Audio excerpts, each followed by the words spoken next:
The morning light filtered through the tall windows of Ashford House with the sort of pale, reluctant quality that seemed appropriate for a marriage without warmth. Alexander Thornfield, the 7th Duke of Ashford, stood in his study, one hand resting against the cool marble of the mantelpiece, his eyes fixed upon the gardens below where his wife walked alone among the roses. She moved with the same quiet grace she had possessed on their wedding day 3 years prior, a grace that had first captivated him in the drawing rooms of London, when he had been a younger man, less burdened by the weight of duty and the shadows of memory. Her gown was a soft blue, the color of forget-me-nots, and though he could not see her face from this distance, he knew the expression she would wear, patient, gentle, hopeful. It was that hope that tormented him most. "Your Grace," his secretary's voice interrupted from the doorway, "the correspondence from Parliament has arrived. They require your presence in London by week's end." Alexander turned, his expression carefully neutral. "Very well. Prepare the arrangements." As the secretary withdrew, Alexander's gaze returned to the window, but Catherine had disappeared from view, likely retreating to the conservatory where she spent her afternoons reading or attending to her correspondence. She wrote letters frequently, to her sister in Hertfordshire, to friends from her season in London, to charitable organizations she supported with quiet determination. She was by every measure an exemplary duchess, and he had not touched her in 18 months. The memory of their last intimate evening together rose unbidden in his mind, and he forced it away with the same rigid discipline he applied to all thoughts that threatened his carefully maintained control. He had his reasons, good reasons, reasons rooted in the darkest period of his life, before Catherine, before the title had fully settled upon his shoulders like a mantle of iron. His brother's death had taught him that love was a weakness, a vulnerability that could destroy a man from within. Richard had loved too freely, trusted too completely, and when his young wife had died in childbirth along with their son, Richard had followed within the year, consumed by grief that no amount of fraternal devotion could diminish. Alexander had sworn, standing at Richard's graveside in the rain, that he would never allow himself such weakness.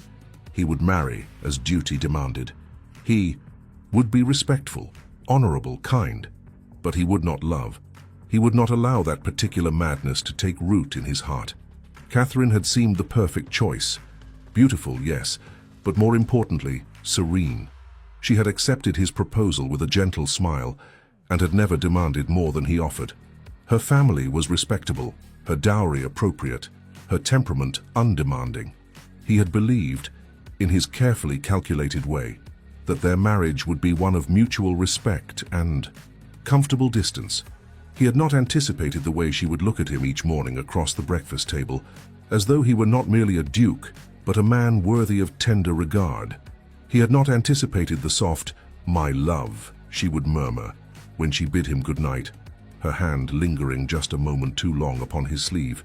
He had not anticipated the slow, insidious way her presence would begin to matter to him, the way he would listen for her footsteps in the corridor, the way her absence from a room would make that space feel hollow. So he had withdrawn. Gradually, deliberately, he had created distance, separate chambers, extended trips to London, polite conversation devoid of anything personal, and most critically, he had ceased all physical intimacy. Knowing that such contact would only weaken his resolve, Catherine had accepted this too, with the same patient grace she brought to everything. But lately, perhaps for the past several months, something had begun to change. The hope in her eyes had dimmed. Her "my love" had become less frequent, her tone when she spoke it less certain. And this morning, when they had encountered each other in the breakfast room, she had addressed him simply as "Your Grace," before quietly excusing herself. He told himself it was for the best. This was what he wanted, a wife who understood the nature of their arrangement, who did not expect what he could not give. Yet standing there in the cold light of his study, watching the space where she had been, Alexander felt something uncomfortably close to loss. The evening brought with it a dinner obligation Alexander could not avoid. The Marquis of Waverley and his wife were visiting from their estate in Kent, and Catherine had arranged the dinner with her usual meticulous attention to detail. The dining room glowed with candlelight, the table set with the Ashford silver that had graced ducal tables for 4 generations. Catherine presided over the meal with the ease of a woman born to such responsibilities, though she had come from a family of far more modest means. She conversed with Lady Waverley about the upcoming season in London, about mutual acquaintances and charitable endeavours, while Alexander discussed matters of estate management with the Marquess. But beneath the civilized surface of polite society, Alexander found himself acutely aware of his wife in a way he had not permitted himself in months.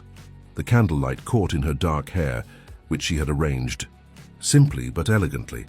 Her voice, when she laughed at something Lady Waverley said, had a musical quality that seemed to resonate in his chest, and when she glanced at him, which she did less frequently than she once had, there was a guardedness in her eyes that had not been there before. "The Duchess has been speaking of the improvements you've made to the tenants' cottages," Lord Waverley remarked, drawing Alexander's attention. "She seems quite devoted to the welfare of the estate." "Indeed," Alexander replied, his gaze moving to Catherine. "My wife takes her responsibilities very seriously."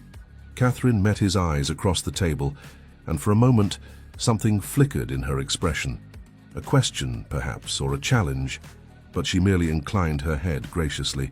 "The people of Ashford deserve a landlord who considers their welfare. I am merely doing what any duchess should." "Not any duchess," Lady Waverley interjected warmly. "I know many who consider the tenants beneath their notice entirely.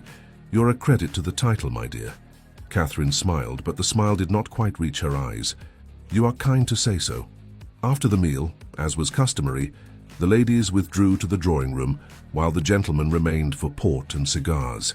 Alexander found the conversation with Waverley tedious, discussions of politics and hunting that required only half his attention. The other half remained in the drawing-room with Catherine, wondering what she and Lady Waverley discussed in the privacy of female company. When they finally rejoined the ladies, Alexander found Catherine standing by the pianoforte, her fingers resting lightly on the keys, though she was not playing. Lady Waverley was admiring a portrait on the wall. Alexander's grandmother, a formidable woman who had ruled Ashford with an iron will for 40 years. "Will you play for us, Your Grace?" Lord Waverley asked Catherine, gesturing toward the instrument. Catherine hesitated, her eyes moving to Alexander as though seeking permission or perhaps something else entirely. He gave a slight nod, and she settled onto the bench with a rustle of silk. Her playing had always been one of her accomplishments, not showy or virtuosic, but deeply felt. She chose a piece by Chopin, something melancholy and searching, and as the notes filled the drawing-room, Alexander found himself unable to look away from her profile, from the concentration in her expression, from the emotion she poured into the music, that she could not seem to express in words. When the piece ended, there was a moment of profound silence before the Waverleys applauded warmly. "Exquisite," Lady Waverley declared, "truly exquisite. You are a woman of many talents, Duchess." "You are too generous," Catherine replied softly, rising from the bench. But as she turned away from the pianoforte, Alexander saw her hand tremble slightly, and he understood with sudden, uncomfortable clarity that the music had been a form of speech, a message he was meant to hear, but had been too fortified against feeling to properly receive. The Waverleys departed shortly after, expressing their gratitude for the evening's hospitality. Alexander and Catherine stood together in the entrance hall, side by side but not touching, as the carriage pulled away into the darkness. "It was a lovely evening," Catherine said quietly, her gaze fixed on the now empty drive. "Lady Waverley is always such pleasant company." "You managed it well, Alexander," replied, the words formal, distant. Catherine turned to look at him then, and in the dim light of the hall her expression was impossible to read completely, but there was something in her eyes, a weariness perhaps, or a decision being made. "Alexander," she began, and the use of his Christian name startled him. She so rarely used it anymore. "May I speak with you? In the library, perhaps?" Every instinct he possessed urged him to decline, to retreat to his study and the safety of solitude. But something in her tone, a quiet urgency, made him nod. "Of course." The library was dark save for the fire burning low in the grate.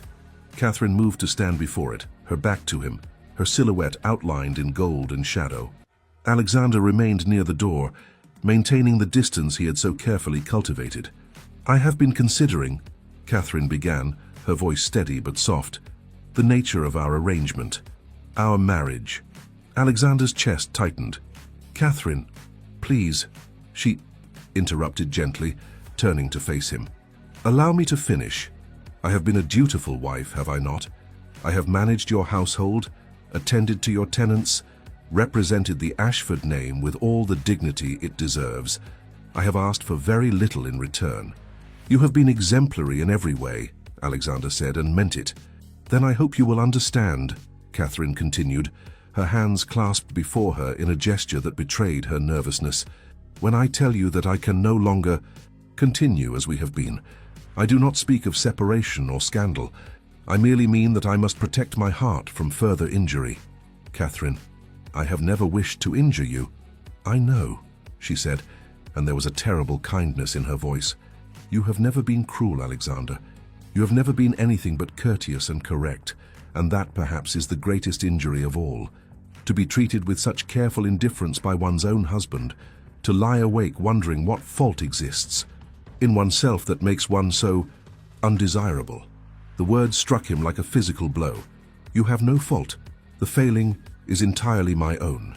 "Then help me understand it," Catherine said, taking a step toward him, her eyes searching his face.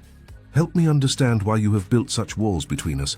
Why you no longer—" Her voice caught and she drew a breath before continuing. "Why you no longer come to me as a husband should. Why you look at me as though I am a stranger you must tolerate, rather than a wife you chose." Alexander felt the foundations of his carefully constructed defenses beginning to crack.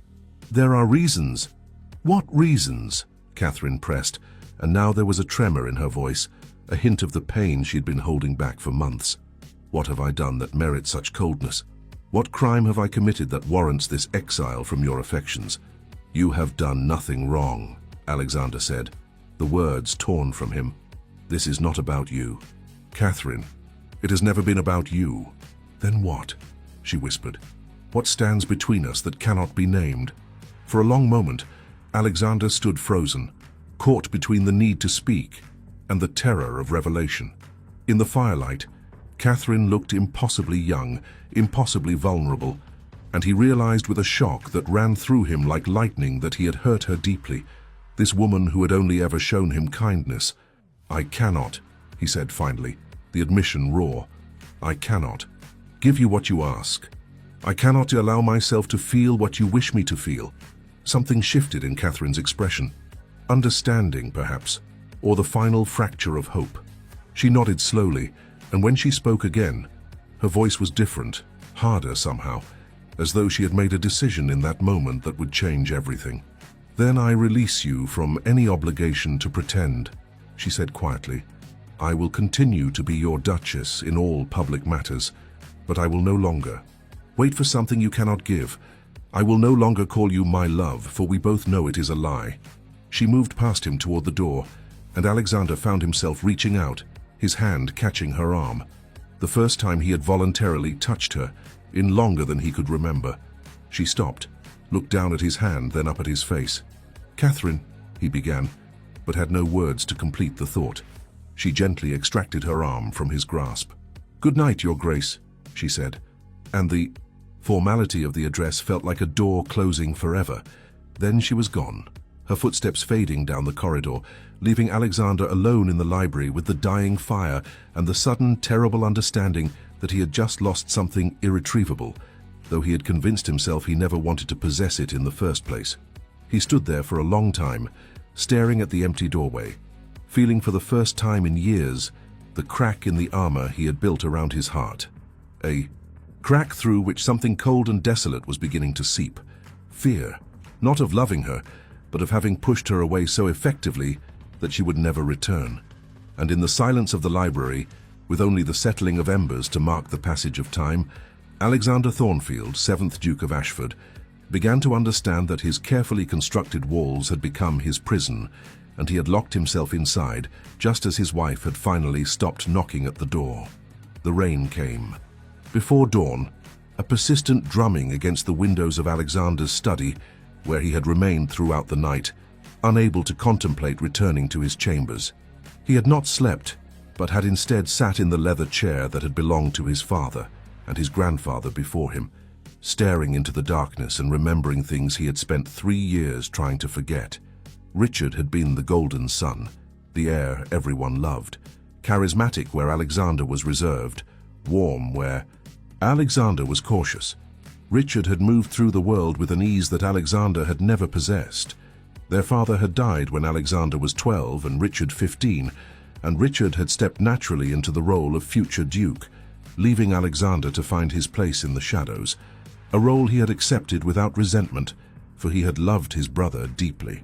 When Richard married Eloise Tremaine at 22, it had seemed the natural culmination of a perfect life. She was beautiful, lively, adored by everyone who met her. Their wedding had been the social event of the season, and Alexander, standing as Richard's groomsman, had watched his brother's face as Eloise came down the aisle and had seen something that both awed and frightened him. Complete, unguarded devotion. "I never knew one could feel this way," Richard had told him later, during the wedding breakfast, his eyes never leaving his new bride. "As though one's heart exists outside one's body, walks and breathes, independent of one's will. I would die for her, Alex, without hesitation, without question. Is that not the most terrifying and wonderful thing you have ever heard?" Alexander had smiled and raised his glass, but even then, at 19, he had felt a whisper of unease. Such intensity seemed dangerous, as though the universe would demand a price for such happiness. The price had come due within 2 years. Alexander closed his eyes against the memory, but it came anyway, vivid and merciless. The urgent summons in the middle of the night, the ride through the rain to Richard's estate in Gloucestershire, the midwife's grim expression, and then Richard's face, broken, destroyed, as he held Eloise's lifeless hand in the room that smelled of blood and death and shattered dreams. The child, a son, had survived only hours. Richard had held him once, this tiny, perfect boy, before surrendering him to the nurse who would prepare him for burial beside his mother. She was everything, Richard had whispered, standing in the rain at the graveside 3 days later. "Everything, Alex. And now there is nothing, do you understand? Nothing remains." Alexander had tried to comfort him, tried to be the support his brother needed, but Richard had been beyond comfort, beyond reach. He had retreated into Eloise's rooms, surrounded himself with her possessions, and refused all company save Alexander's. And even with Alexander, he spoke only of her, of memories, of regrets, of the unbearable agony of continuing to exist in a world she had left. "Do not do this," Alexander had pleaded one night 6 months after the funeral, finding Richard in Eloise's study, drunk and weeping. "Do not let grief destroy you. She would not wish this. You know she would not. What she would wish is irrelevant," Richard had said, his voice raw. "She is gone. And I am meant to what? Pretend to care about estate management? Attend balls in London? Marry again, perhaps, as everyone suggests? Create another child? To replace the one I lost?" He had laughed, a terrible sound. "I cannot, Alex, I cannot do any of it. There is a hole in the center of my being where they used to reside, and nothing will ever fill it." 3 months later, Richard had developed a fever. The doctor had called it influenza, but Alexander had known better. His brother had simply stopped fighting, had surrendered to the grief that consumed him, and within a week, Richard was gone, leaving Alexander alone with a ducal title. He had never expected to inherit, and a lesson he would never forget. Love was destruction. Love was weakness. Love was the certain path to unbearable pain. As dawn broke grey and wet over Ashford, Alexander finally left his study, moving through the silent halls of the house like a ghost. He had not intended to walk past Catherine's chambers, but his feet carried him there nonetheless, and he found himself standing outside her door like a supplicant at a shrine. There was no sound from within. Perhaps she slept. Perhaps she too had lain awake all night, considering the conversation in the library and what it meant for the future of their marriage. "I will no longer call you my love, for we both know it is a lie." The words haunted him, because they were not a lie, not entirely. He did care for her, far more than was safe, far more than he had intended. He admired her grace, her intelligence, her quiet strength. He found comfort in her presence, even as he denied himself the right to seek it. And yes, he desired her, though he had buried that desire beneath layers of duty and fear. But caring and desiring were not the same as loving. Love was what had destroyed Richard. Love was the enemy he had sworn to guard against. Except now, standing outside Catherine's door in the grey morning light, Alexander began to wonder if perhaps he had been guarding against the wrong enemy all along. Catherine did not appear at breakfast. Her maid informed Alexander with careful neutrality that Her Grace was feeling slightly unwell and would be taking her breakfast in her rooms. Alexander accepted this with a nod, suspecting the illness was more emotional than physical and knowing he was the cause of it. He spent the morning attending to correspondence and estate matters, but his concentration was fractured, his thoughts returning again and again to the conversation in the library. Catherine's words, Catherine's pain, Catherine's decision to stop pretending there was affection, where he had shown none. It was what he wanted, he told himself: distance, safety, the preservation of his carefully controlled heart. But if it was what he wanted, why did it feel so much like loss? Near noon he glimpsed her from his study window, walking in the garden despite the intermittent rain. She wore a cloak of deep green, and she moved slowly among the wet roses, occasionally pausing to touch a bloom or examine the leaves. Even from this distance, he could see the weariness in her posture, the way she held herself as though bracing against some invisible weight. He had done that to her. He had taken a woman who once smiled freely and laughed easily and turned her into this pale, careful creature who walked alone in the rain because the house itself had become unbearable.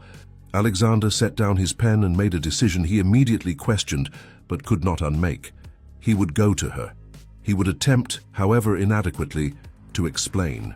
Not everything. He could not speak of.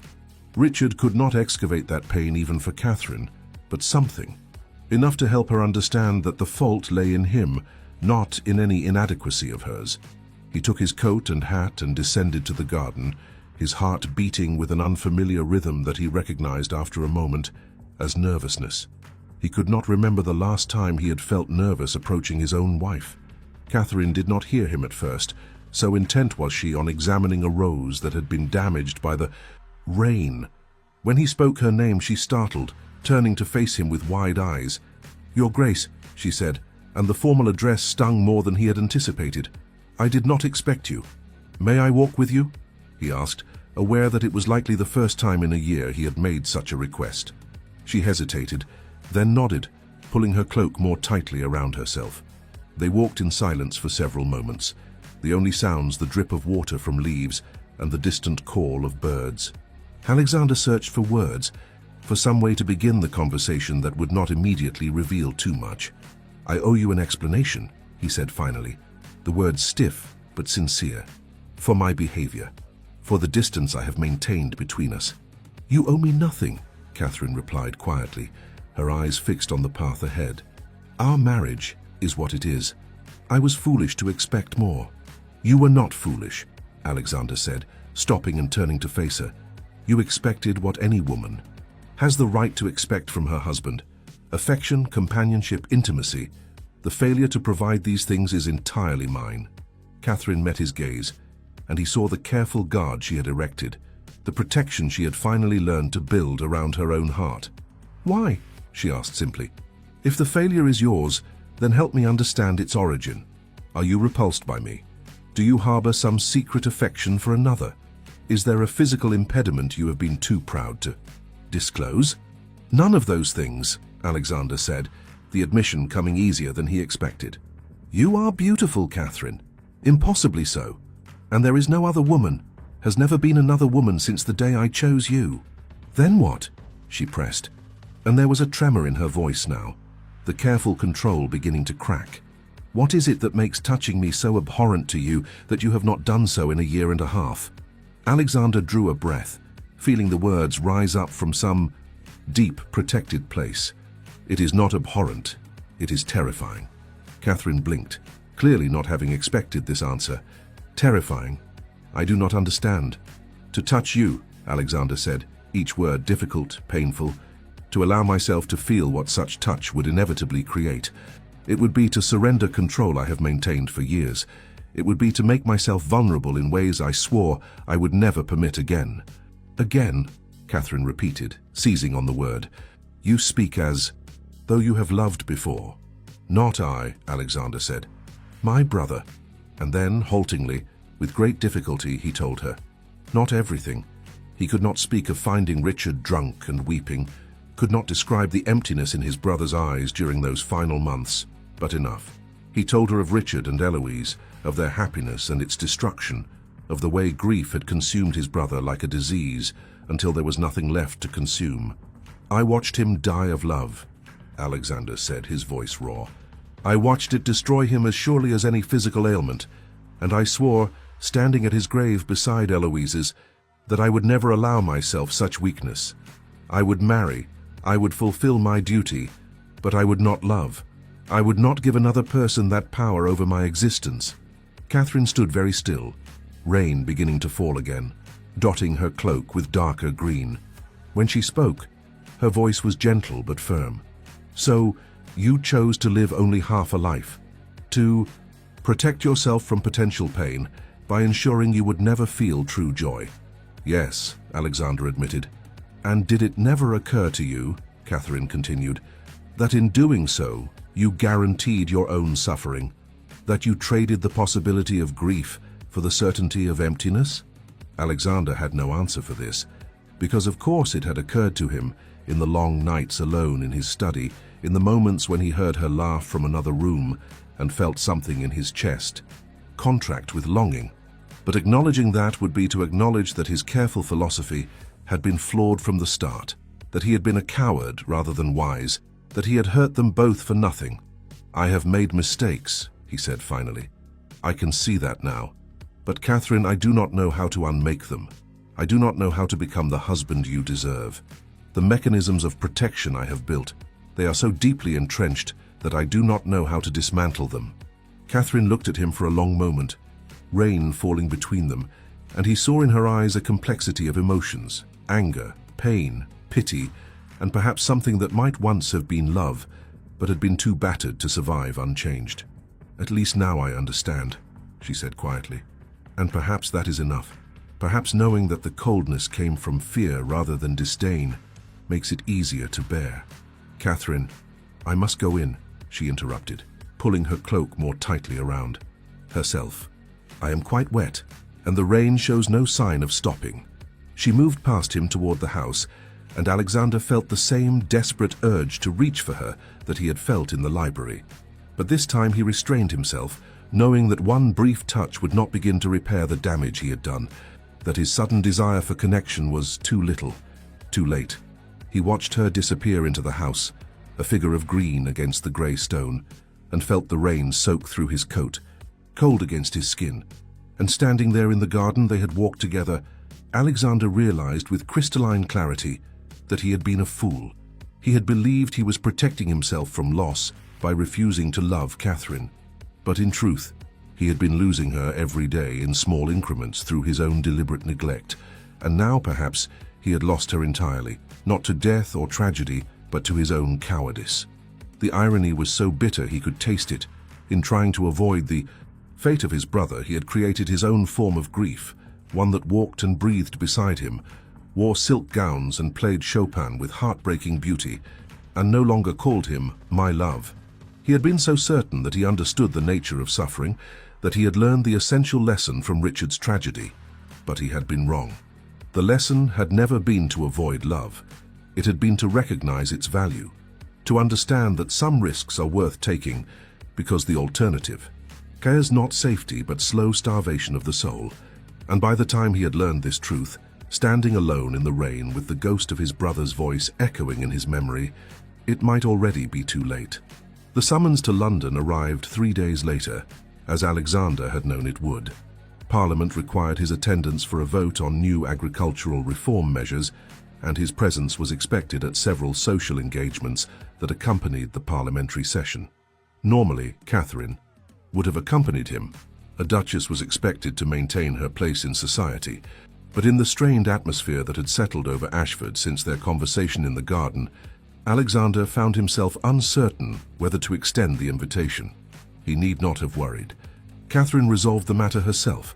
I shall accompany you to London, of course, she announced at breakfast. her tone perfectly cordial, perfectly distant. It would be improper for the Duchess of Ashford to be absent from the season, and Lady Pemberton has written to say she is hosting a ball in a fortnight. Our attendance is expected. If you would prefer to remain at Ashford, Alexander began. I would not, Catherine interrupted, meeting his eyes with a level gaze. I have duties in London just as you do. Whatever arrangement exists between us privately need not affect our public obligations. It was a statement of fact, delivered without emotion, and it struck Alexander as infinitely sadder than tears, or recriminations would have been. She had accepted the reality of their marriage and had decided to fulfill her role with dignity, asking nothing more of him than courtesy and public respect. It was everything he had once thought he wanted. It felt like ashes in his mouth. They departed for London on a grey morning, travelling in the ducal carriage with its elaborate crest emblazoned on the doors. Ashford House in Mayfair had been opened and prepared for their arrival, the staff assembled and ready. Catherine had overseen all the arrangements with her usual efficiency, and the house gleamed with polish and fresh flowers when they arrived. Alexander found himself assigned to the ducal suite in the east wing, while Catherine took the Duchess's apartments in the west, an arrangement that was traditional, but which now seemed to emphasize the chasm between them. He stood in his dressing room that first evening, preparing for a dinner at Lord Harrington's, and wondered when the geography of their marriage had become so definitively mapped, with such clear borders between his territory and hers. The dinner was tedious but necessary, filled with political discussion and strategic conversation. Catherine sat beside Lady Harrington, conversing gracefully about topics of feminine interest, while Alexander engaged in debates about agricultural policy and trade agreements. They performed their roles flawlessly, the Duke and Duchess of Ashford, a perfect aristocratic partnership. Only, Alexander knew that when their carriage had brought them home, and they had bid each other formal good nights in the entrance hall, Catherine's eyes had been impossibly sad, and his chest had ached with something he could not name. The Pemberton Ball was to be the premier event of the early season, and all of London society would be in attendance. Catherine spent 2 days working with her modiste on her gown, a creation of ivory silk with delicate gold embroidery that Alexander glimpsed only briefly when he encountered her in the hallway outside her apartments. "You look beautiful," he said, the words escaping before he could consider them. Catherine paused, her hand on the door. "Thank you, Your Grace." The formality of her address was like a blade between his ribs, but he merely nodded and continued on his way, hearing her door close softly behind him. The night of the ball arrived with unseasonable warmth, and the Pemberton mansion blazed with candlelight and music. Alexander and Catherine arrived together, her hand resting lightly on his arm as they ascended the stairs, a touch necessitated by propriety, but devoid of any true connection. In the receiving line, they greeted Lord and Lady Pemberton with perfect courtesy. And then Catherine's hand slipped from his arm, and she was absorbed into a group of ladies near the windows, leaving Alexander to navigate the masculine sphere of politics and port. He had been engaged in a discussion of the Reform Bill with several members of Parliament for perhaps 20 minutes when he became aware of a disturbance in the room, a subtle shift in attention, in energy, that made several gentlemen turn toward the entrance. "Ah," said Lord Berkeley, following the collective gaze. "Ashworth has arrived. Back from India at last, I see." Alexander turned and saw a tall figure entering the ballroom with the easy confidence of a man accustomed to being watched. Captain James Ashworth, younger son of the Earl of Rothmore recently, returned from military service in the East, moved through the crowd with a smile and a word for everyone, his uniform crisp and decorated with medals that spoke of valor in distant campaigns. "He was quite the favorite before he left," Berkeley continued conversationally. "Half the ladies in London were in love with him. I wonder if his affections are still unattached." Alexander felt something cold settle in his stomach as he watched Ashworth's progress through the ballroom. The captain moved, with purpose, greeting acquaintances but clearly searching for someone, and when his gaze found Catherine standing near the windows, his entire expression transformed into something warm and delighted. "Ashworth was quite taken with your wife, I recall," Berkeley remarked, apparently oblivious to the effect of his words. "Before your marriage, of course. I believe he nearly proposed to her himself, But then the military summons came and he had to leave for India. And by the time he returned to England, she was already betrothed to you. Pity that. They would have made a handsome couple. Alexander said nothing, could say nothing, as he watched James Ashworth approach Catherine, saw the way her expression shifted from polite interest to genuine pleasure as she recognized him, saw her extend her hand and watched Ashworth bring it to his lips with a familiarity that spoke of prior acquaintance. "If you'll excuse me," Alexander said abruptly, moving away from Berkeley before the man could respond. He navigated the crowd with barely controlled urgency, telling himself he was being ridiculous, that Catherine was simply greeting an old acquaintance, that nothing in her behavior was improper. But the rational part of his mind was overwhelmed by something more primitive, more visceral, a terrible recognition that another man was looking at his wife with undisguised affection and that she was smiling at him with more warmth than she had shown Alexander in months. By the time he reached Catherine's side, Ashworth had been joined by several other ladies, and Catherine was laughing at something he had said, her face animated in a way Alexander had not seen since the early days of their marriage. "Your Grace," Catherine said, noticing his approach, her smile dimming slightly. "Allow me to present Captain James Ashworth, recently returned from India. Captain, my husband, the Duke of Ashford." Ashworth turned to Alexander with a respectful bow, but there was something in his eyes, measuring quality perhaps, or a hint of challenge.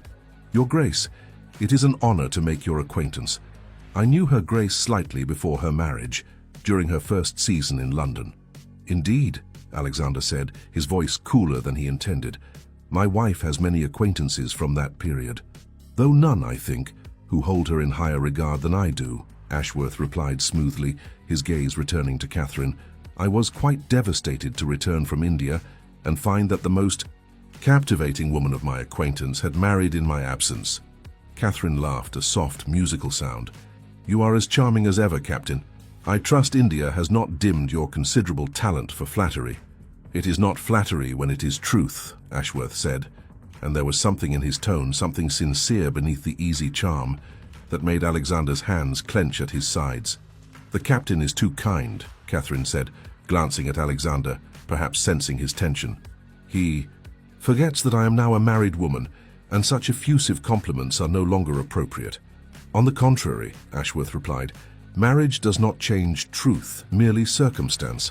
And the truth is that you are even more beautiful than I remembered, which I would not have thought possible." It was too much. Alexander felt something snap inside him, some carefully maintained control fracturing under the weight of watching another man speak to his wife with the warmth and admiration he had systematically denied her. "Captain Ashworth," he said, his voice cold and sharp as winter ice, "I wonder if you are aware that such persistent attention to another man's wife might be considered improper, regardless of your prior acquaintance." The group fell silent. Catherine's eyes widened in shock, and Ashworth's expression shifted from easy charm to something harder, more calculating. "I meant no disrespect, Your Grace," Ashworth said carefully. "I was merely renewing an old friendship." "Then perhaps you should renew your friendships with equal enthusiasm among all your acquaintances," Alexander replied, "rather than focusing your considerable charm so singularly on my wife." "Alexander," Catherine said quietly, a note of warning in her voice. But Alexander was beyond restraint, months of repressed emotion finding an outlet in jealousy he could not contain. "If you will excuse us, Captain, I believe my wife has promised me the next dance." He extended his hand to Catherine, and, after a moment's hesitation, during which her eyes searched his face with something that might have been confusion or anger or both, she placed her hand in his. He led her onto the dance floor as the orchestra began a waltz, his hand settling at her waist, in the first deliberate touch he had initiated in over a year. She was rigid in his arms, her expression carefully neutral. "That was unconscionable," she said quietly, as they began to move. "Captain Ashworth was doing nothing improper." "Was he not?" Alexander replied, his voice low and harsh. "He was making love to you with his words in front of half of London society. He was being polite, friendly, things you might recall from distant memory." The barb struck true, and Alexander's hand tightened fractionally at her waist. "I will not stand by and watch another man court my wife." Catherine looked up at him then, and her eyes were blazing with an emotion he had not seen in her before. Anger, yes, but also something fierce and defiant. Your wife? When have you ever treated me as your wife, Alexander? You keep me at arm's length, refuse any intimacy, create distance at every opportunity, and now you dare to be jealous when another man shows me simple kindness? It was not simple kindness. It was more than you have shown me in 18 months, Catherine interrupted, her voice barely above a whisper, but vibrating with intensity. Captain Ashworth made me feel, for 5 minutes, like a woman worthy of admiration, like someone desirable, like more than a duty to be fulfilled and then forgotten. The words struck Alexander like physical blows. Catherine, you gave up any right to jealousy when you chose to treat me like a stranger, she continued, tears now visible in her eyes, though her voice remained steady. You cannot have it both ways, Alexander. You cannot keep me at a distance and then be angry when that distance allows room for others to step closer. The music swirled around them, other couples, moving in elegant patterns, but Alexander felt as though they were alone in the ballroom, trapped in this moment of terrible honesty. I did not realize, he began, but Catherine shook her head. No, you did not realize, because you have been so consumed with protecting yourself from feeling anything that you never stopped to consider what I might be feeling, what it might be like to be married to a man who treats you with less warmth than he shows his servants. The dance ended, and Catherine extracted herself from his arms with practiced grace, curtsying perfectly before turning away. I need some air, she said, her voice now carefully controlled. Please do not follow me. She disappeared into the crowd, moving toward the terrace, and Alexander stood frozen in the middle of the dance floor, watching her go, feeling something crumble inside his chest. Lord Berkeley appeared at his elbow. Trouble in paradise, Ashford. Alexander turned to him with such a look that Berkeley actually stepped back, hands raised in apology. Forgive me, I meant no offense. But Alexander barely heard him. His eyes were tracking Catherine's progress through the crowd, watching as she stepped out onto the terrace into the night air. And a moment later, he saw James Ashworth follow her. Rational thought fled. Alexander moved toward the terrace with single-minded purpose, ignoring greetings and attempts at conversation, his entire being focused on reaching Catherine before what? Before Ashworth could speak to her? Before she could smile at him again with that warmth she no longer showed her husband? Before Alexander lost her entirely to his own stupidity? He reached the terrace to find Catherine standing at the balustrade, looking out over the Pemberton Gardens, and Ashworth standing several feet away, maintaining a respectful distance but speaking to her in low, earnest tones. Never stopped thinking of you, Ashworth was saying. Those years in India, through all the Dior campaigns and the heat and the loneliness, it was your face I remembered, your laugh, the way you quoted poetry and looked at the world with such joy. Please, Captain, Catherine said, her voice tired, do not say these things. Why not? Ashworth asked, stepping closer. You are not happy, Catherine. Anyone with eyes can see it, and I could make you happy. I know I could. If you would just... That is quite enough, Alexander said, stepping out onto the terrace. Both Catherine and Ashworth turned to face him. Catherine's expression was weary, while Ashworth's was defiant. Your Grace, Ashworth said, not backing down. I heard what you were doing, Alexander interrupted, moving to stand beside Catherine in a gesture of possession he knew was years too late. And I will ask you once politely to leave my wife alone. Or what? Ashworth challenged, his military bearing evident in the way he held himself. You will call me out? Create a scandal? Over what? Speaking kindly to a woman whose husband treats her like an inconvenience? Captain Ashworth, Catherine interjected, placing a hand on Alexander's arm, a gesture that startled him with its protectiveness. Please, this is not helping. I apologize, Catherine, Ashworth said, his expression softening as he looked at her. But I cannot stand by and watch you suffer in a marriage that brings you no joy. You deserve so much more than this cold arrangement. What I deserve is not your concern, Catherine said firmly. I made my choice 3 years ago and I will stand by it, whatever difficulties it may entail. Even if that choice is destroying you, Ashworth pressed. That is my burden to bear, Catherine replied, not yours.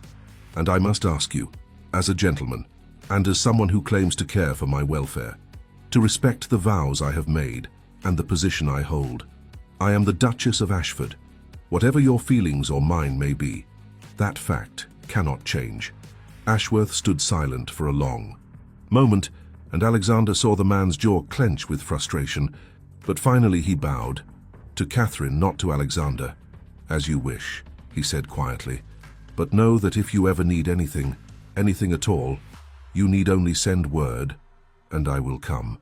That is a promise I make to you now, and one I will keep until my dying day." Then he turned and walked back into the ballroom, leaving Alexander and Catherine alone on the terrace, with the music and laughter of the ball filtering out through the windows like sounds from another world. For a long moment neither of them spoke. Catherine remained at the balustrade, her hand still resting on Alexander's arm, though he suspected she was barely aware of it. Alexander could feel the tremor in her fingers, the emotion she was struggling to contain. "Did you love him?" he asked, the question escaping before he could stop it. "Before you married me, were you in love with Captain Ashworth?" Catherine drew a breath, and when she answered, her voice was very quiet. "I found him charming. I enjoyed his company. When he left for India, I was disappointed. But no, I did not love him. I barely knew him. And now?" She turned to look at him then, and in her eyes was a devastation that made Alexander want to fall to his knees. "Now I am married to you. Whatever feelings I may or may not have are irrelevant." "That is not an answer." "It is the only answer I can give you," Catherine said, withdrawing her hand from his arm. "Because the truth is more complicated than a simple yes or no, and I am too tired to navigate those complications tonight." She moved toward the door, but Alexander stepped into her path, his hands coming up to grip her shoulders, the most contact they had shared in months, perhaps in over a year. "Catherine, please, help me understand what is happening. Help me understand what I am losing." She looked up at him, and tears were sliding down her cheeks now, though her voice remained steady. "You are losing nothing you ever valued, Alexander. That is the tragedy of this situation. I am the one losing. I am the one who has been losing piece by piece, day by day, for almost 2 years now. And tonight I discovered that it is possible for a man to look at me with admiration, with desire, with genuine affection. Captain Ashworth reminded me of what I have been missing, what I gave up when I married a man who can barely bring himself to touch me. I am touching you now," Alexander said, his hands tightening on her shoulders. "Out of jealousy," Catherine replied. "Out of possession and fear of losing what you consider yours, but not out of love, Alexander. Never out of love. And that is what breaks my heart, beyond all mending."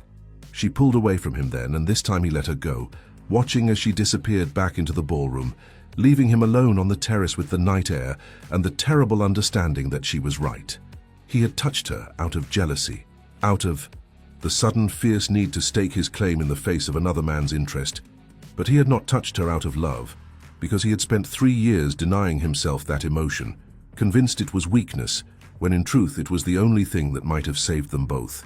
Alexander stood there for a long time, listening to the music from the ballroom, to the sound of laughter and conversation, to the night birds in the Pemberton Gardens, and slowly, with the inexorable certainty of dawn, following darkness, he understood that he had reached a crossroads.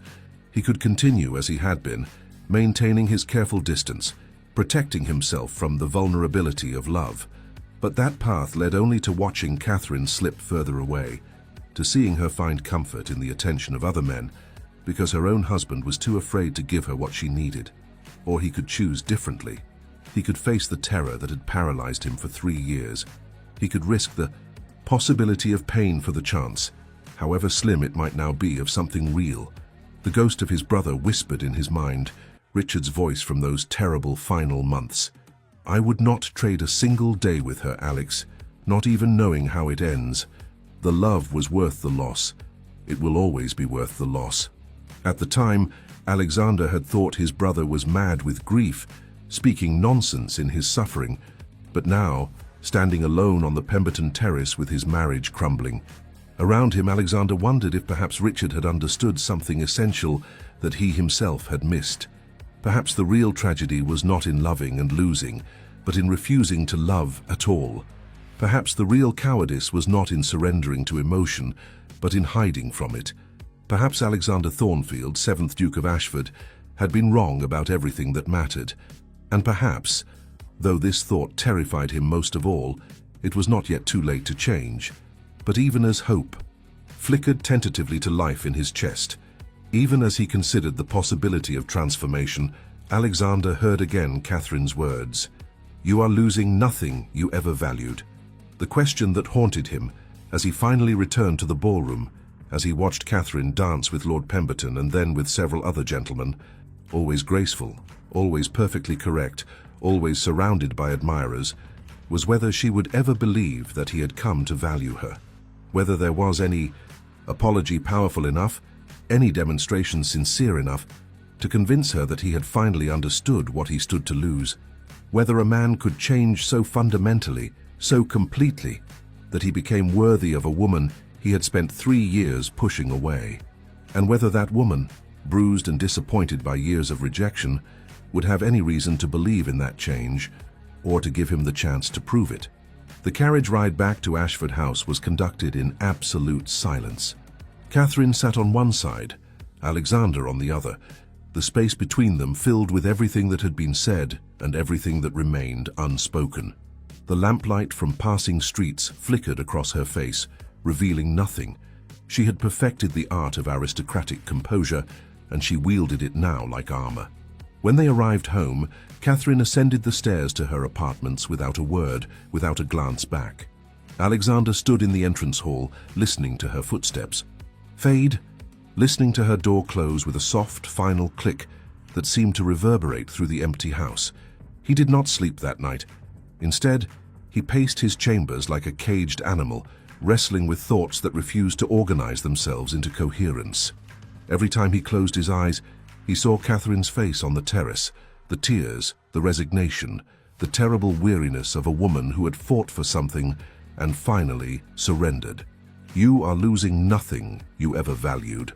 The words circled in his mind like carrion birds, picking at the remains of his carefully constructed philosophy.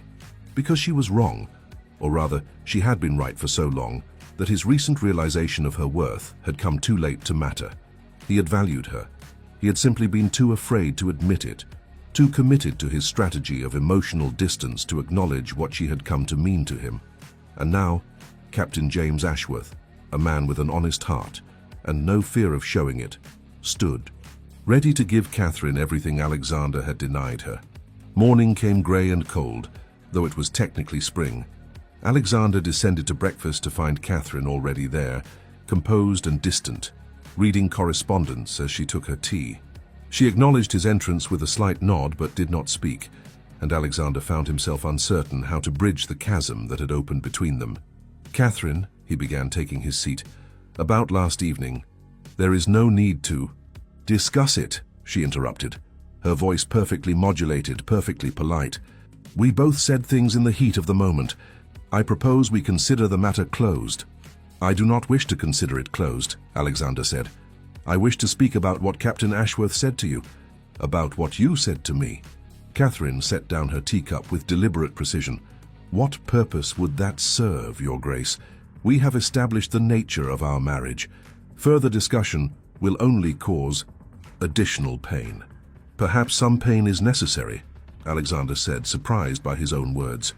"Perhaps we have been avoiding necessary conversations for far too long." Catherine looked at him then, really looked at him, and he saw exhaustion in her eyes. Not the physical tiredness of a poor night's sleep, but the soul-deep weariness of someone who had been fighting a losing battle for years. "I cannot do this anymore," she said quietly. "I cannot continue to have hope that you will change, only to have that hope extinguished again and again. It is destroying me, Alexander. Can you not see that?" "I can see it," he admitted. "And Catherine, I want to try. I want to be the husband you deserve."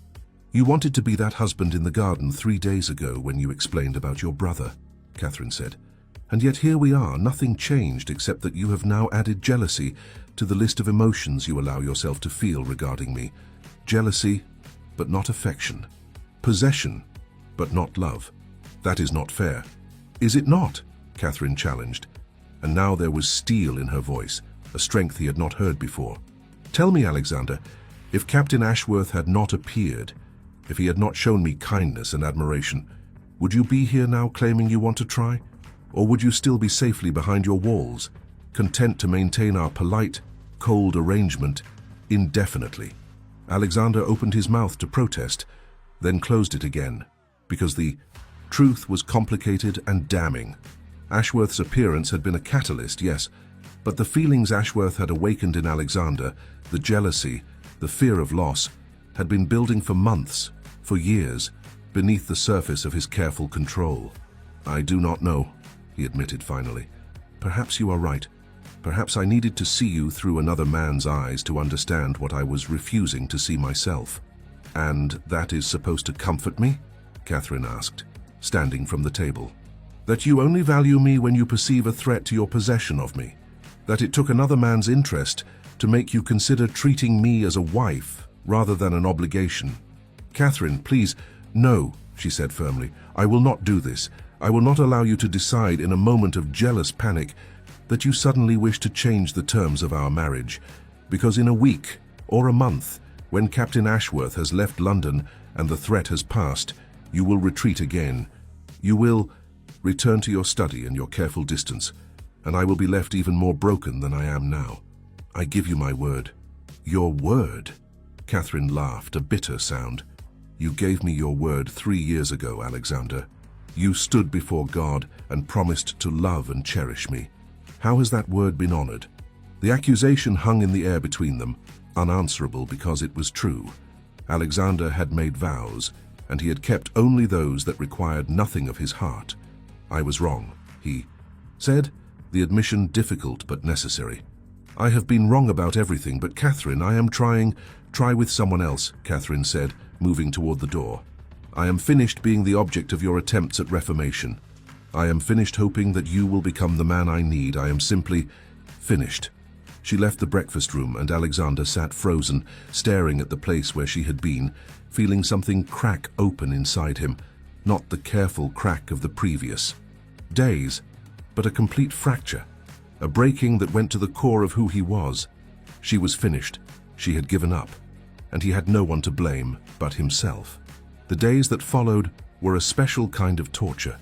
Catherine withdrew completely, spending her time paying calls to friends, attending charitable meetings, occupying herself with every possible activity that kept her away from Ashford House. When they were forced to appear together at social engagements, she was perfectly correct, perfectly composed and utterly unreachable, and Captain Ashworth was everywhere. At the theatre, Alexander looked up from his box to see Ashworth in Lady Rothmore's box, his eyes fixed not on the stage, but on Catherine. At Lady Devonshire's dinner party, Ashworth managed to be seated near enough to Catherine to engage her in conversation throughout the meal. At the promenade in Hyde Park, Ashworth appeared on horseback, dismounting to walk beside Catherine's carriage and speak with her through the window. Each encounter was perfectly proper. Ashworth never overstepped the bounds of propriety, never said or did anything that could be criticized, but his attention was constant, his admiration obvious, and Catherine, though she maintained appropriate distance, did not discourage him. Alexander watched it all with a growing sense of desperation. He wanted to forbid her from speaking to Ashworth, to order her to refuse his attentions, to exert his rights as her husband and command her to obedience. But he knew with bitter certainty that such commands would only drive her further away. He had forfeited the right to her willing affection. He could not now claim the privilege of her forced compliance. So he watched, and he suffered. And slowly, painfully, he began to understand what Richard had felt, the helpless agony of watching something precious slip away, the desperate need to hold on, while knowing that very desperation might push it further out of reach. The breaking point came at the Rothmore musical, 2 weeks after the Pemberton Ball. The evening was meant to be a showcase for Lady Rothmore's considerable musical talents, with various guests performing for the assembled company. Catherine had been prevailed upon to play, and she sat at the pianoforte in a gown of deep burgundy, her fingers moving over the keys with the same emotional depth she had always brought to her music.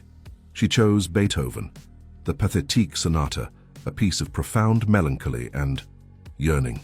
And as she played, Alexander watched her face and saw in it everything she could not say. the pain, the loneliness, the slow death of hope. When she finished, the room erupted in applause, but Alexander barely heard it, barely registered the other guests' appreciation. All he could see was Catherine's face, the careful mask slipping for just a moment to reveal the devastation beneath. And then Captain Ashworth was there, approaching Catherine as she rose from the pianoforte, speaking to her in low tones that made her smile. A small, sad smile, but a smile nonetheless. Alexander stood abruptly, ignoring the startled looks from those around him, and crossed the room with purpose. He reached Catherine's side, just as Ashworth was saying something about the beauty of her playing, about how music revealed the soul of the performer. "Catherine," Alexander said, his voice rough, "I need to speak with you. Privately." Catherine looked at him with surprise and perhaps a hint of alarm. "Your Grace, we are in the middle of a social engagement." "Now," Alexander interrupted, knowing he was being improper, knowing he was creating exactly the sort of scene he had spent his life avoiding, and finding he did not care. "Please." Something in his expression must have convinced her, because after a moment's hesitation, she excused herself to Ashworth and followed Alexander out of the music room, down a corridor, into an empty library where moonlight streamed through tall windows. "What is the meaning of this?" Catherine demanded, her composure fraying. "You cannot simply drag me away from a social event. I cannot do this anymore," Alexander said, the words tumbling out without plan or polish. "I cannot watch you smile at him. I cannot watch you give him the warmth you once showed me. I cannot stand here and pretend that my heart is not breaking, Catherine, because it is. It is breaking, and I do not know how to stop it." Catherine stared at him, her eyes wide. "Your heart. You have spent 3 years convincing me you do not possess such an organ, and now you claim it is breaking?" "Because it is," Alexander said, moving closer to her, his hands reaching for hers though she pulled away. "Because I have been a fool, Catherine. I have been a coward. I have hidden behind my brother's tragedy and my own fear, and in doing so, I have created the very loss I was trying to avoid." "Alexander—" "No, please, let me finish," he interrupted, his voice desperate now. "I know I have no right to ask this of you. I know I have hurt you beyond what words can repair. But I am asking anyway, begging if necessary. Give me another chance. Give me the opportunity to be the husband I should have been from the beginning." "Why?"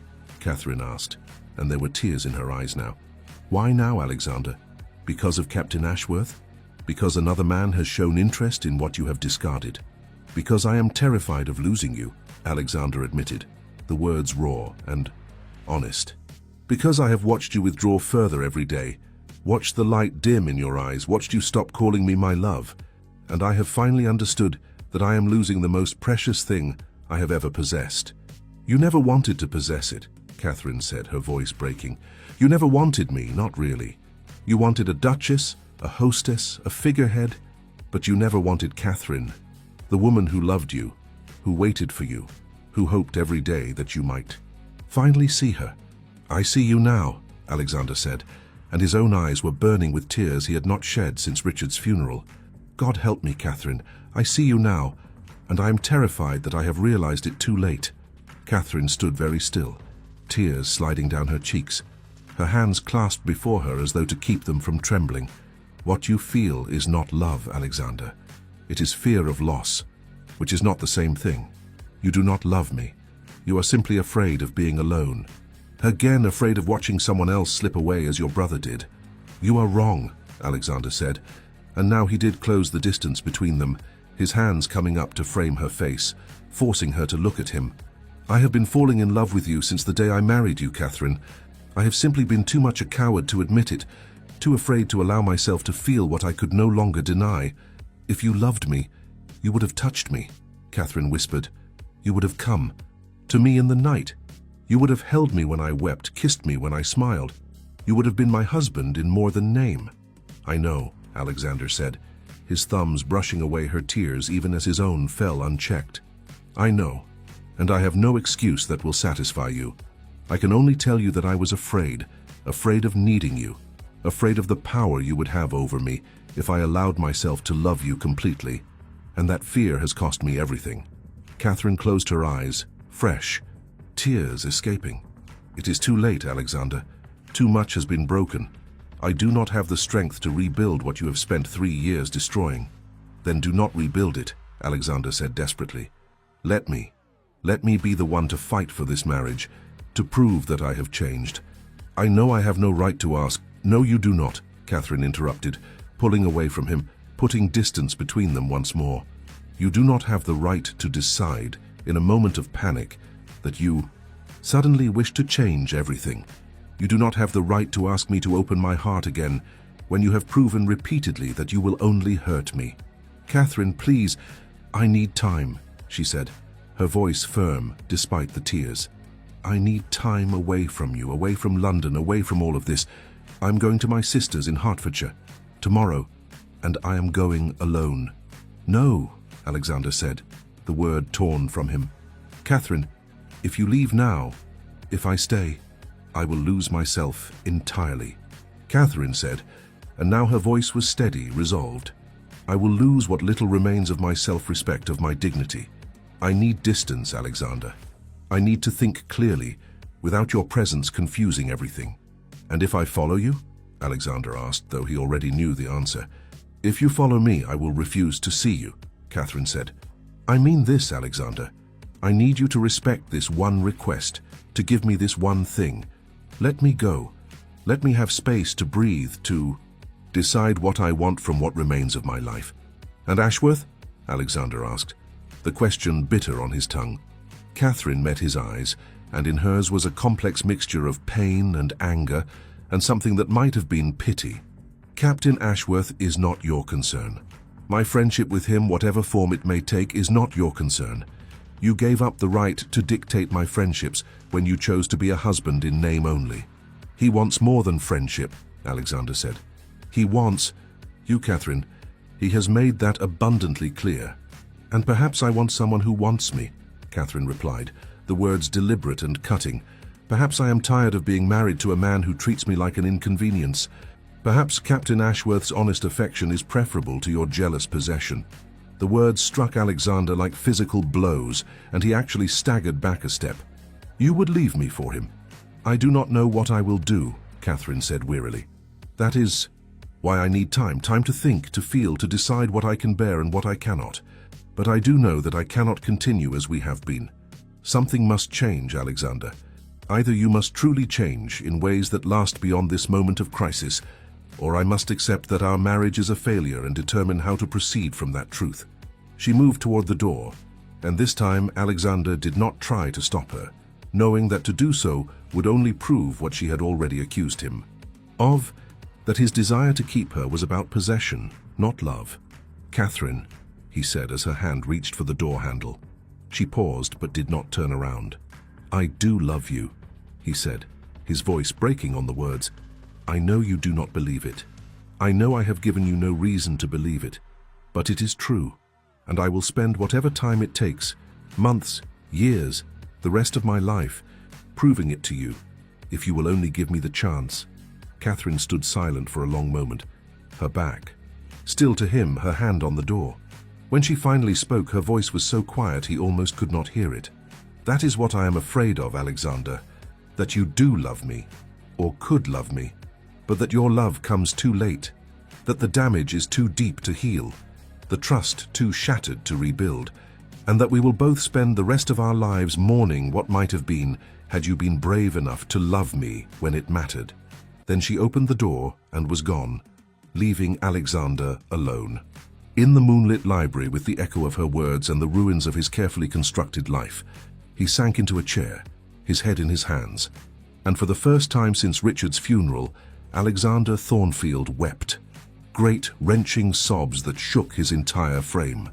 He wept for his brother, for Richard's lost love and wasted suffering. He wept for Catherine, for the pain he had caused her through his cowardice and pride. And he wept for himself, for the man he might have been if he had not been so afraid, for the marriage he might have had if he had been brave enough to fight for it before it was too late. And in the darkness of that library, surrounded by books filled with stories of love and loss, of tragedy and redemption, Alexander finally understood the full weight of what he had done. He had taken a woman who loved him freely and turned her love into suffering. He had taken a marriage that could have been beautiful and made it a prison. He had been given a gift and had thrown it away out of fear. And now perhaps he would pay the price his brother had paid, not through the death of a beloved, but through the loss of one who lived and breathed and walked in the world, but would no longer walk beside him. The irony was so profound it nearly broke him. In trying to avoid Richard's fate, he had created his own version of that tragedy. Different in details, but identical in essence. A man destroyed by love, whether by feeling it too deeply or refusing to feel it at all. Outside the library window, London continued its glittering evening, music and laughter drifting from the Rothmore house. But Alexander heard none of it, saw none of it. He sat in the darkness and faced, finally, the truth he had been running from for 3 years. He loved Catherine, desperately, completely, with a depth that terrified him precisely because it was so absolute, and he might have realized it too late to matter. Catherine departed for Hertfordshire at dawn, as she had promised. Alexander stood at his study window and watched her carriage pull away from Ashford House, watched it turn the corner and disappear from view, and felt something inside him go numb with the finality of it. She had not said goodbye, had not in fact acknowledged his existence at all that morning. He had heard her moving through the house in the pre-dawn darkness, had heard the servants loading her trunks, had stood frozen in his chambers, wanting desperately to go to her but honoring her request for distance. Now she was gone, and Ashford House felt like a tomb. Alexander did not go to Parliament that day. He sent word that he was indisposed, a diplomatic illness that would be understood as code for personal matters best left unexamined. Instead, he remained in his study, staring at nothing, replaying every conversation, every moment, every opportunity he had squandered over the past 3 years. His secretary brought correspondence that required attention. Alexander looked at the papers without seeing them, signed documents without reading them. None of it mattered. The business of being a duke, the responsibilities he had always placed above everything else, they all seemed suddenly hollow, meaningless. What did it profit a man to manage estates and influence legislation if he came home each evening to emptiness? What was the point of a title and a fortune if the one person whose presence made it all bearable had been driven away by his own folly? The first letter from Catherine arrived 3 days after her departure. Alexander's hands shook as he opened it, hoping for what? Forgiveness? A declaration that she had reconsidered? Permission to follow her to Hertfordshire? The letter contained none of these things. Your Grace, I write to inform you of my safe arrival at my sister's home. Margaret and her family are well and have graciously agreed to host me for an extended visit. I trust the household in London is managing adequately in my absence. Please, convey my regards to the staff and inform them that I shall send instructions regarding the summer preparations for Ashford when I have had time to consider the matter. I remain, Catherine, Duchess of Ashford. The formality of it was like a knife to the heart. No warmth, no personal details, no hint of the woman he had held in his arms in the library 2 weeks ago. Just cold courtesy, the minimum required of a duchess to her duke. Alexander read the letter 3 times, searching for some hidden, meaning some sign that beneath the formal words lay the woman he loved. But there was nothing. She had perfected the art he had taught her, emotional distance expressed through flawless propriety. He sat down to write a response, then found himself staring at blank paper, uncertain what to say. Come home? She would refuse. I love you? She had heard those words and had not believed them. I am sorry. Apologies felt inadequate for the magnitude of his failures. In the end, he wrote only, Catherine, I'm glad you arrived safely. The household misses your presence, as do I. Whatever time you need, whatever space will help you heal, I will give it. But know that you are thought of every moment of every day, and that my feelings have not changed despite your absence. Yours, Alexander. He sent the letter knowing it was insufficient, knowing words on paper could not undo years of neglect. But it was all he had, this inadequate offering of ink and sentiment, sent across the miles to a woman who had every reason to consign it to the fire unread. London became unbearable. Everywhere Alexander went, he was reminded of Catherine, the theatre where she had laughed at a comedy, the park where she had walked in the mornings, the shops where she had purchased ribbons and books. And worse, everywhere he went, he encountered Captain James Ashworth. At White's, his gentleman's club, Alexander looked up from a brandy to find Ashworth entering the room. Their eyes met across the space, and something passed between them, a recognition perhaps that they were rivals for the same prize, and that Alexander was currently losing. Ashworth approached with the confident stride of a military man. "Your Grace, I trust you are well?" "Tolerably," Alexander replied, his voice cold. "And the Duchess? I have not seen her in society recently." "My wife is visiting her family in Hertfordshire," Alexander said, each word carefully controlled.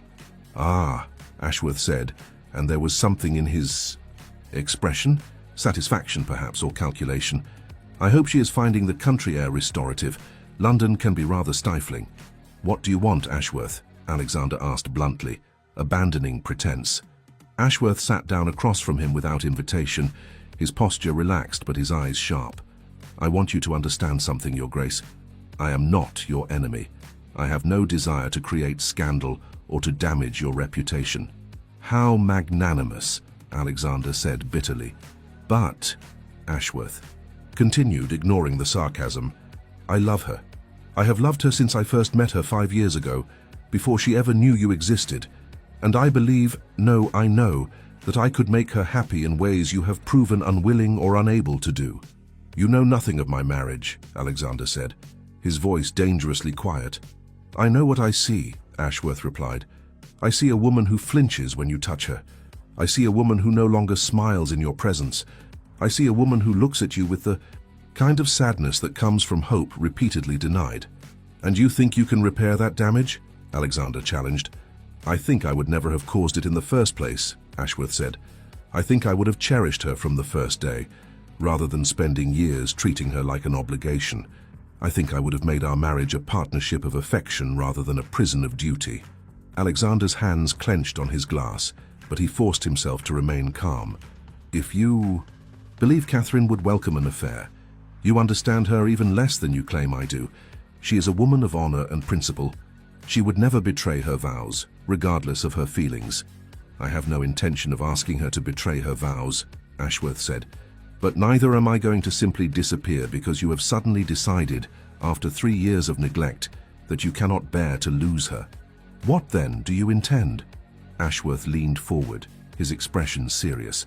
"I intend to wait, to be her friend if she will allow it, to provide the support and admiration you have withheld. And if, when, she decides that she can no longer remain in a marriage that brings her only pain, I intend to be there, ready to offer her the life she deserves." "You speak of divorce," Alexander said, his voice hollow. "You would make her subject to that scandal?" "I would make her happy," Ashworth corrected. "And if the price of her happiness is scandal, then I would bear that price gladly. The question, Your Grace, is whether you love her enough to do the same. Whether you love her enough to let her go if holding on means continuing her suffering." It was the same question Catherine had posed in different words, and Alexander had no better answer now than he had then. Did he love her enough to release her? Could he bear to watch her find happiness with another man, knowing he had driven her to it? "You presume too much," Alexander said finally. "Catherine is my wife. That is a bond, not easily broken regardless of your romantic notions. Then I hope for her sake that you prove worthy of that bond," Ashworth said, standing. "Because if you do not, if you continue to treat her with the coldness that has characterized your marriage thus far, then I will do everything in my power to free her from it." He walked away, leaving Alexander alone with his brandy and his thoughts, and the terrible understanding that Ashworth was not wrong. If Alexander could not change, could not become the husband Catherine needed, then perhaps the greatest act of love he could offer her would be to let her go. But the thought of it, of Catherine in Ashworth's arms, bearing Ashworth's children, building a life with another man, was so unbearable that Alexander felt physically ill. The weeks crawled by with agonizing slowness. Alexander remained in London only because leaving would be to abandon his duties entirely, and even in his misery, he could not bring himself to do that. He attended Parliament, voted on legislation, fulfilled his social obligations with mechanical precision, but inside, he was dying by degrees. Catherine's letters came weekly, each one as formal and distant as the first. She wrote of life in Hertfordshire, of her sister's children, of spring flowers and countryside tranquility. She asked after the London household, requested information about estate matters, maintained all the proper communications of a duchess to her duke, but she never wrote anything personal, never mentioned their argument, their situation, their future. It was as though she had simply decided to proceed as though they were business partners with a professional relationship, nothing more. Alexander's responses grew more desperate, despite his attempts at control. He wrote of missing her. He wrote of the house feeling empty without her presence. He wrote, finally, a long letter in which he attempted to explain everything: his fear, his love, his desperate desire for a chance to prove himself. Catherine's response was brief. "Your Grace, I have received your recent correspondence. I appreciate the effort it must have required to write so candidly. However, I must be honest. I do not yet know what I feel or what I want, beyond the space I requested. I ask that you give me additional time to sort through my thoughts and feelings without pressure to respond or return." Catherine. The message was clear. His declarations were premature. His feelings, however genuine, were not enough to undo the years of hurt he had inflicted. And so Alexander waited and suffered, and slowly, in the isolation of his grief, began to change in ways he had not thought possible. He went to Richard's grave for the first time in 2 years. The cemetery was quiet, the grass overgrown around the dual headstones where Richard and Eloise lay side by side. Alexander stood before them for a long time, hands clasped behind his back, trying to find words for a conversation with the dead. "I have made a terrible mistake," he said finally, his voice rough. "I thought I learned from your tragedy, Richard. I thought I understood the lesson your life was meant to teach me, but I was wrong."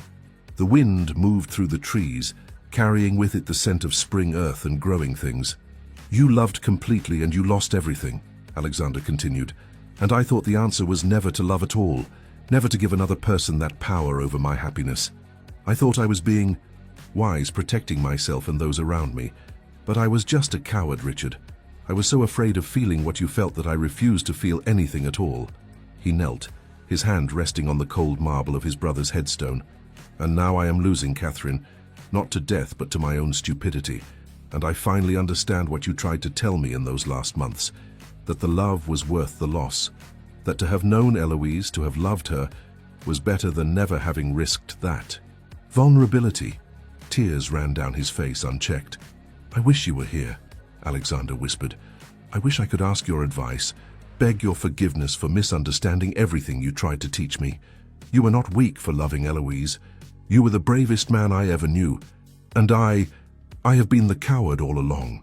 He remained there for a long time, kneeling before his brother's grave, and when he finally rose, something had shifted inside him. The ghost he had been carrying, the specter of Richard's tragedy that had haunted every decision for 3 years, it finally began to quiet, because he understood at last that Richard would have hated what Alexander had become, would have been horrified to learn that his younger brother had used his suffering as an excuse for emotional cowardice. Richard had loved Eloise with everything he possessed, and when he lost her, the grief had destroyed him. But those years with her, the joy, the partnership, the deep connection they had shared, had been real and precious, and worth every moment of the pain that followed.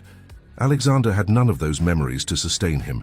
He had only years of careful distance, of opportunities refused, of a woman's slow death of hope. And if he lost Catherine now, when he had finally understood what she meant to him, he would have nothing. No joy to remember, no love to mourn. Only the wasteland of his own fear and the bitter knowledge that he had destroyed the best thing in his life before ever allowing himself to fully possess it. Rain began to fall as Alexander walked through the London streets, not bothering to summon his carriage. He was soaked through by the time he reached Ashford House, water streaming from his coat, his hair plastered to his head. The butler looked alarmed, but Alexander waved him away, climbing the stairs to his chambers, where he stood before the window, staring out at the grey city. And then, with sudden clarity, he knew what he had to do. He had been waiting for Catherine to return, hoping that distance would make her heart grow fonder, that time would heal what he had broken. But that was the old Alexander, passive, cautious, afraid of action that might lead to rejection. The new Alexander, the man he was becoming, understood that he had to fight, had to prove through actions, not words, that he had changed, had to demonstrate his love in ways that could not be dismissed as panic or temporary reformation. But he also had to respect what Catherine had asked for. She needed space, time, freedom from his presence and pressure. So he would give her those things, but he would not give her silence.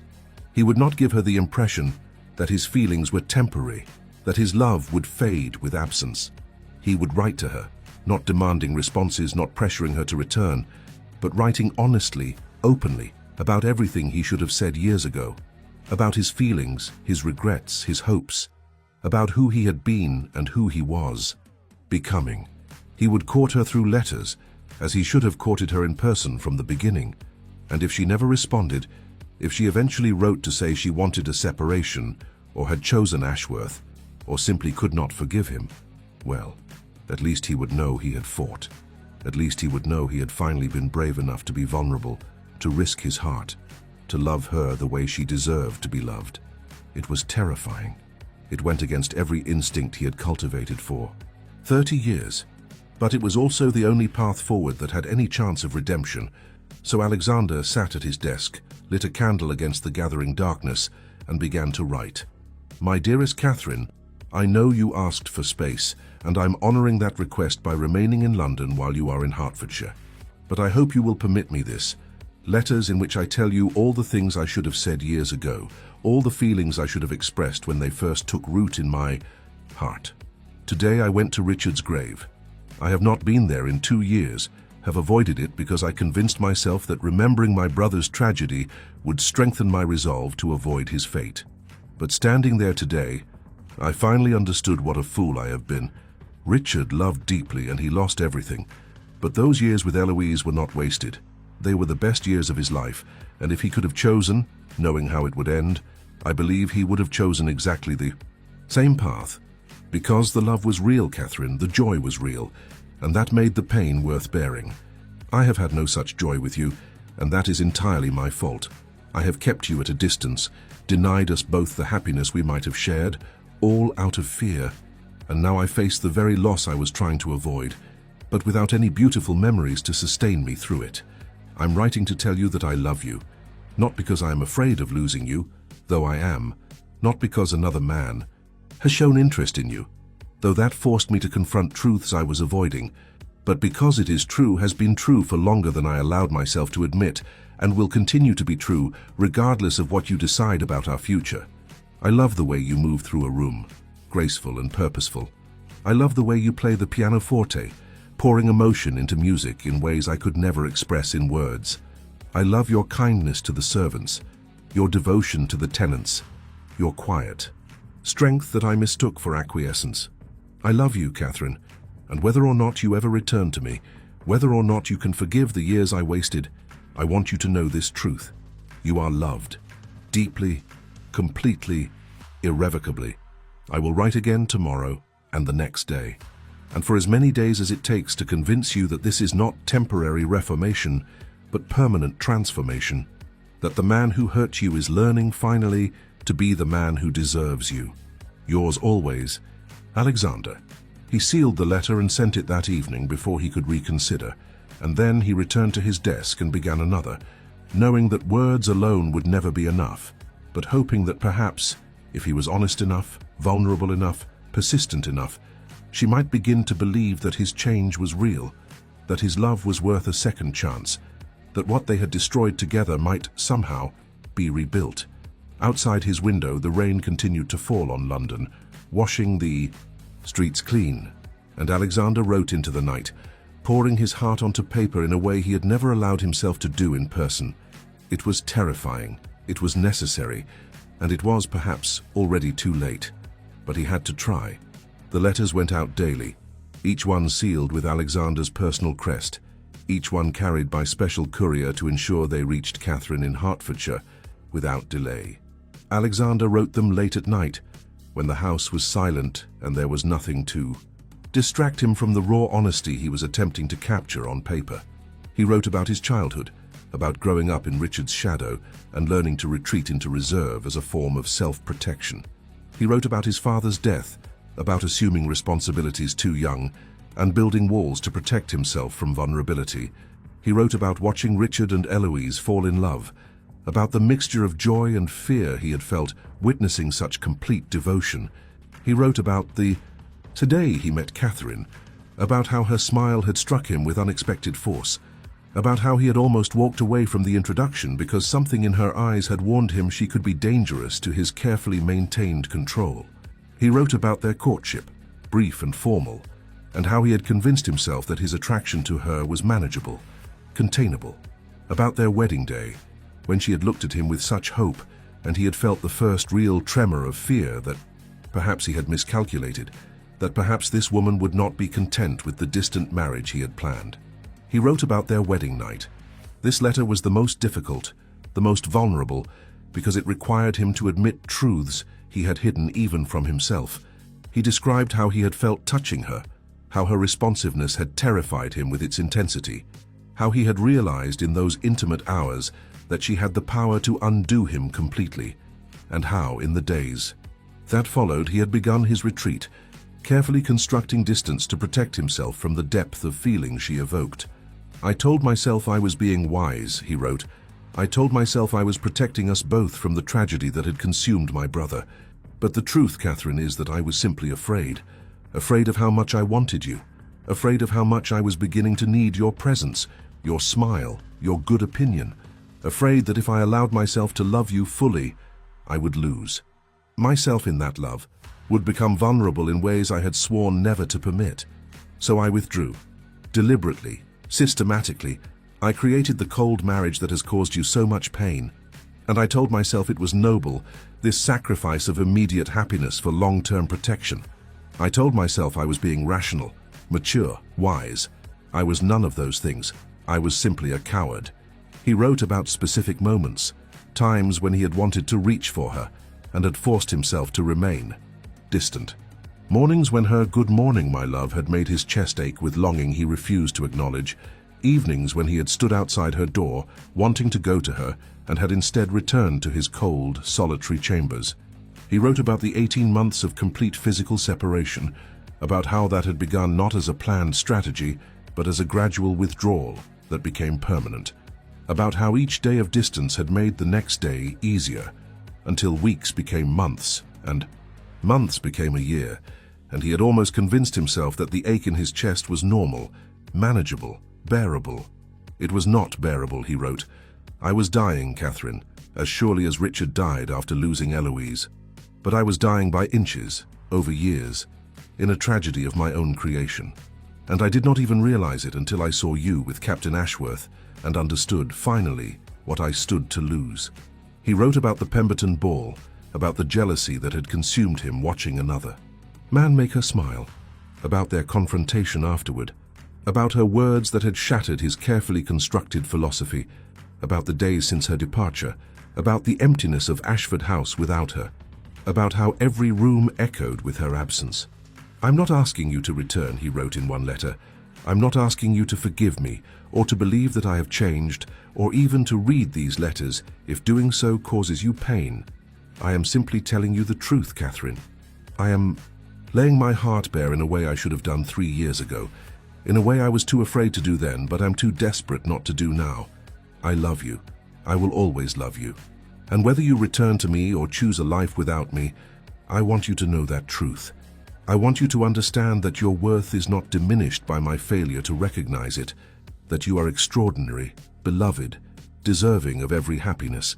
If I could go back and change everything, I would. If I could return to our wedding day with the knowledge I have now, I would cherish every moment, would build the marriage we should have had from the beginning. But I cannot change the past. I can only promise that if you give me a future, any future, on any terms you choose, I will spend every day proving that I have learned, that I have changed, that I am finally brave enough to love you the way you deserve." For 3 weeks, Alexander wrote daily. For 3 weeks he received no response beyond Catherine's weekly formal letters about household matters and estate business, letters that never acknowledged his emotional correspondence, never indicated whether she was reading his confessions or consigning them to the fire. The uncertainty was torture, but Alexander continued writing because to stop would be to surrender, and he had finally learned that some things were worth fighting for, even when the battle seemed hopeless. And then, on a Tuesday morning in late May, a different letter arrived. The Maibur handwriting was Catherine's, but the envelope was thicker than usual, and his name was written simply as Alexander, not Your Grace or the Duke of Ashford. His hands trembled as he opened it. Alexander, I have read every letter. Some I have read multiple times, trying to understand whether the words represent genuine change or the temporary passion of a man facing loss. I have shared portions of your letters with my sister, omitting the more private details, and asked her opinion. I have prayed. I have walked in the gardens here and tried to imagine what our future might look like, together or apart. And I have reached a decision. I will return to London next week, but I am not returning as your wife, not yet. I am returning to see if the man who wrote these letters truly exists, or if he is merely a fantasy conjured by desperation and jealousy. I will stay at Ashford House, but in separate apartments. We will spend time together, taking meals, walking, conversing, but I make no promises about the future of our marriage. I am giving you an opportunity to prove, through actions rather than words, that you have changed. But I am also protecting my heart, which has been broken too many times to be carelessly offered again. I need you to understand something, Alexander. If you revert to your old patterns, if the man I find in London is the cold, distant Duke, rather than the vulnerable, honest man who wrote these letters, I will leave. Not temporarily, permanently. I will seek a formal separation, and I will not be persuaded to return again. This is your one chance and mine. We will either rebuild our marriage into something real and sustaining, or we will end it with dignity and finality. I do not write this to be cruel, but to be clear. I have spent 3 years hoping you would change. I will not spend the rest of my life in that same hope. Either you have truly transformed, or we must both accept that our marriage was a mistake and determine how to proceed from that acceptance. I will arrive on Tuesday next in the afternoon. I do not expect you to meet the carriage, but I do expect you to be willing to dine with me that evening and begin the difficult work of determining whether what we destroyed can be rebuilt. I remain uncertain but willing. Catherine Alexander read the letter 3 times, his heart pounding with a mixture of hope and terror. She was giving him a chance. One chance. And if he failed, if he could not prove that his transformation was real, he would lose her forever. He had 1 week to prepare, 1 week to ensure that when Catherine returned, she would find not the man she had left, but the man he was becoming. Alexander spent that week in a frenzy of preparation that would have seemed absurd had anyone known its true purpose. He consulted with the housekeeper about Catherine's favorite flowers, ensuring that her apartments would be filled with them. He instructed the cook to prepare her preferred dishes.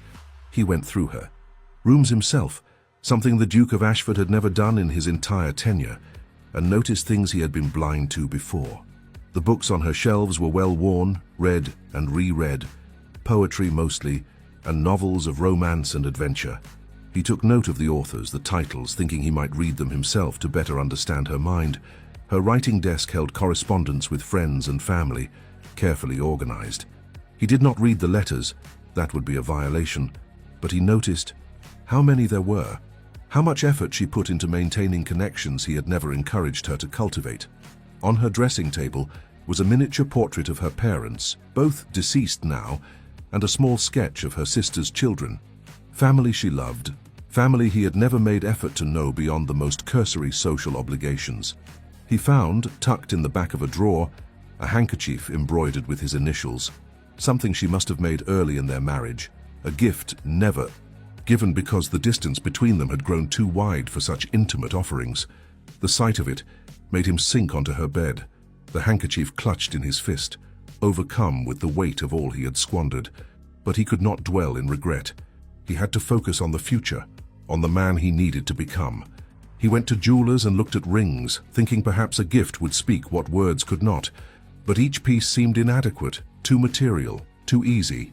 Catherine did not need jewels. She needed something far more precious and far more difficult to give: his trust, his vulnerability, his whole heart. He visited his solicitor and made arrangements he hoped never to need. If Catherine ultimately chose separation, he wanted to ensure she would be financially secure, that she would have property in her own name, that she would never have to depend on his goodwill or his family's charity. It was the least he could do, to ensure that if she left him, she would do so with dignity and independence. The solicitor looked at him with barely concealed shock. Such arrangements were unusual, especially when no scandal or public breach existed. But Alexander did not explain. His marriage was his own concern, and he would protect Catherine whether or not she remained his wife. He wrote to Captain Ashworth. This letter was brief and difficult. "Captain, I write to inform you that my wife is returning to London next week. I do not presume to know what communication, if any, you have maintained with her. But I want you to understand that I intend to fight for my marriage with every resource at my command. I do not blame you for caring for Catherine. How could I, when her worth is so evident? But I am asking you, as one gentleman to another, to give me the opportunity to prove myself to her without interference. If I fail, and I acknowledge that is a possibility, then what happens between you and Catherine will be beyond my concern or control. But I am requesting that you not actively pursue her while I am attempting to rebuild what I have broken. This is not a demand. You owe me nothing, and Catherine owes me less. But I make this request in the hope that you might understand that a man deserves the opportunity to correct his mistakes, if correction is possible. A. Thornfield." He received no response, and did not expect one, but he had done what honor required. He had been honest about his intentions, and had asked for fair consideration. What Ashworth chose to do with that request was beyond Alexander's control. Tuesday arrived with brilliant sunshine, warm and golden, the sort of day that seemed designed for new beginnings. Alexander spent the morning in agitated distraction, unable to focus on anything, watching the clock as though he could will time to move faster or slower. He was not certain which. At 3 in the afternoon, he heard the carriage. He was in his study, having resolved not to meet her at the door, despite every instinct urging him to do so. She had said she did not expect it, and he would honor that, would not overwhelm her with attention before she was ready. He heard her voice in the entrance hall speaking to the staff, heard her footsteps on the stairs, heard her door close, and then silence. For 2 hours he waited, knowing she would need time to settle, to prepare herself for their evening together. He changed his own clothes 3 times, uncertain what to wear. Formal dinner attire seemed too distant, but casual. Clothing might suggest a lack of respect for the occasion. He finally settled on something in between, elegant but not forbidding. At 5 minutes before 6, he left his chambers and descended to the small dining room, not the grand formal space where they had entertained guests, but the intimate family room where a meal for 2 would not seem lost in cavernous grandeur. The table had been set beautifully. Candlelight, flowers, Catherine's favorite dishes prepared and waiting. Alexander stood beside his chair, his heart racing, and wondered if she would come, or if she would send word that she had changed her mind, that even this was too much, too soon. And then she appeared in the doorway. She wore a gown of soft lavender, simpler than her formal attire, but elegant nonetheless. Her hair was arranged simply, and she wore no jewelry except her wedding ring. She looked tired, Alexander thought, and uncertain, but also determined. Their eyes met across the room, and for a moment, neither spoke. "Catherine," Alexander said finally, his voice rough with emotion, "thank you for coming. Thank you for giving me this chance." She moved into the room, allowing him to hold her chair, sitting with the same graceful composure she had always possessed. "I said I would. I try to keep my word." The slight emphasis on "I" was not lost on Alexander, and he accepted the rebuke silently. He took his own seat, and for a moment they simply looked at each other across the small table. "You look well," Alexander said. "Inadequate but true." "As do you," Catherine replied. "The separation has not been easy on either of us, I think." "No," Alexander agreed. "It has been the most difficult 6 weeks of my life." Catherine picked up her wineglass, but did not drink, merely held it as though needing something to do with her hands. "I read your letters," All of them. And? Alexander asked, unable to help himself. And I am here, Catherine said simply. I am willing to see if the man who wrote those letters is the man sitting across from me now, or if he was merely a fiction created by panic and desperation. He is real, Alexander said urgently. Catherine, I swear to you, everything I wrote was true. Alexander, she interrupted gently, I did not come here for more words. I came here for proof. Words are easy. They cost nothing but time and ink. Actions are what matter now. The way you treat me, the way you speak to me, the way you live with me day to day, that is what will determine whether we have a future. Alexander nodded, accepting this. Then tell me what you need. Tell me how I can prove myself to you. Catherine set down her wine glass and met his eyes directly. I need you to be present. Not physically present. You have always been that. But emotionally present. I need you to talk to me about your day, your concerns, your thoughts. I need you to ask about mine and actually listen to the answers. I need you to touch me. Not sexually, not yet, but simply touch me. Take my hand. Kiss my cheek. Put your arm around my waist when we walk.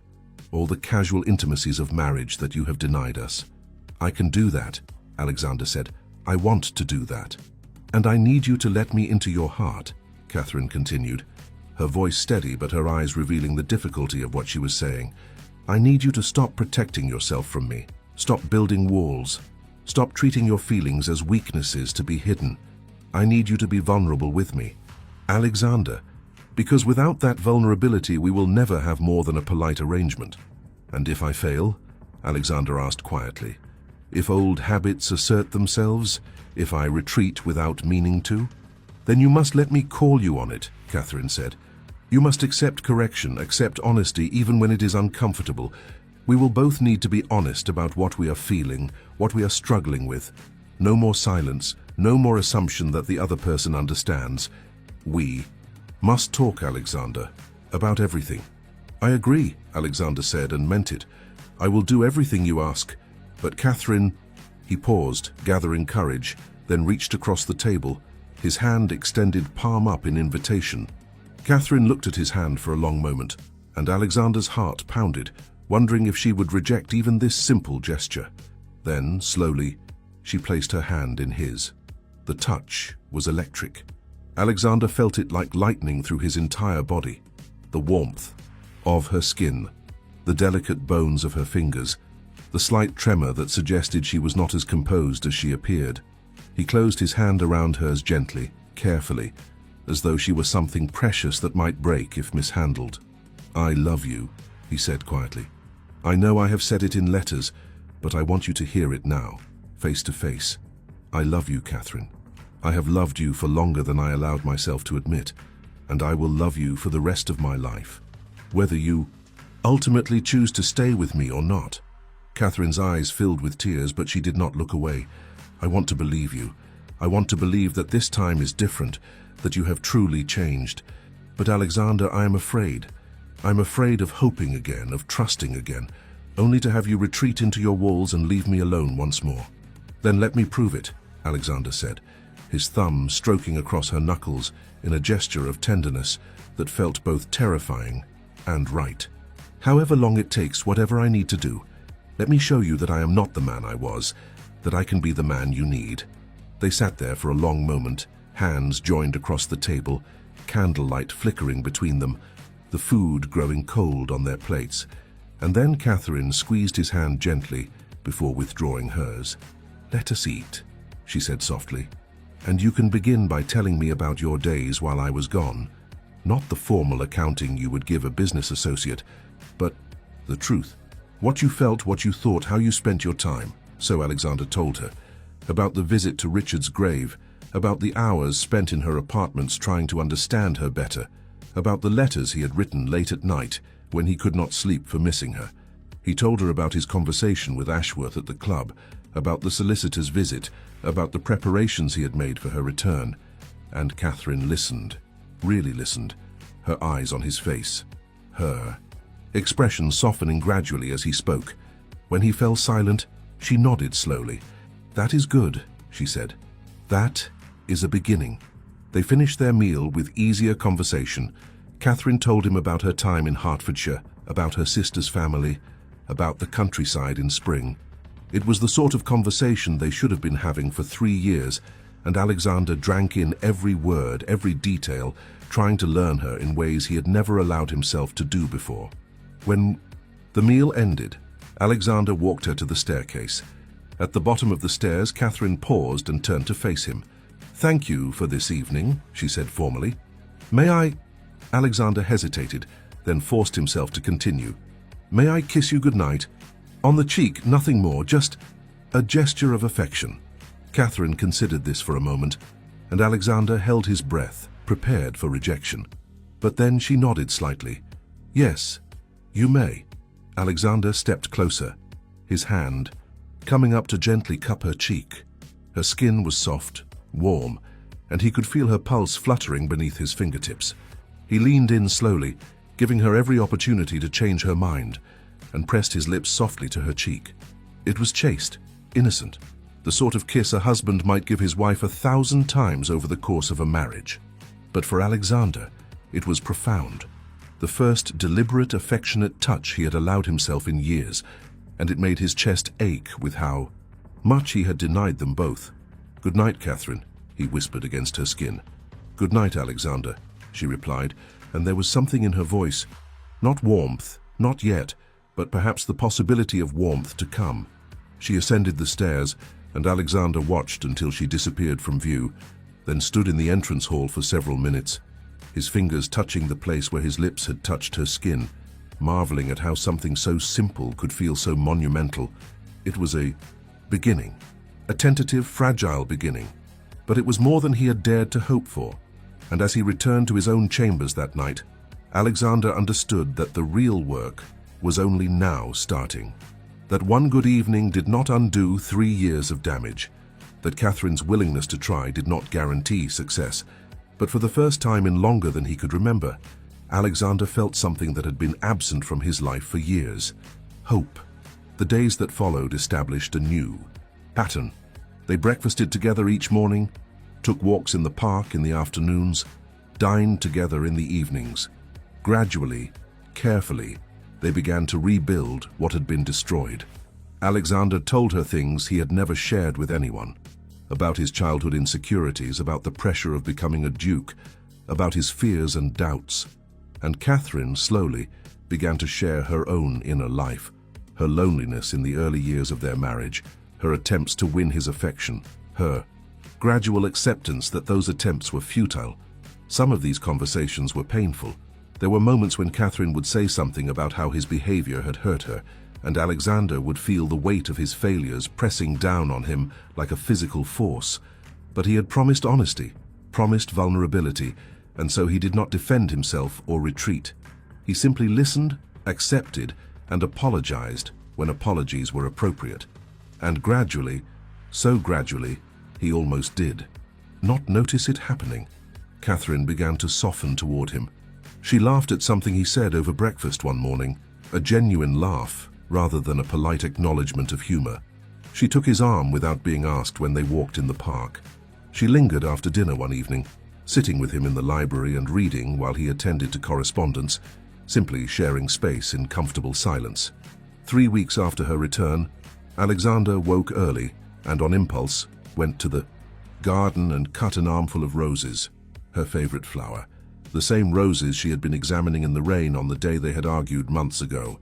He brought them to the breakfast room and left them beside her place setting before she arrived. When Catherine entered and saw the flowers, she stopped, her hand going to her throat.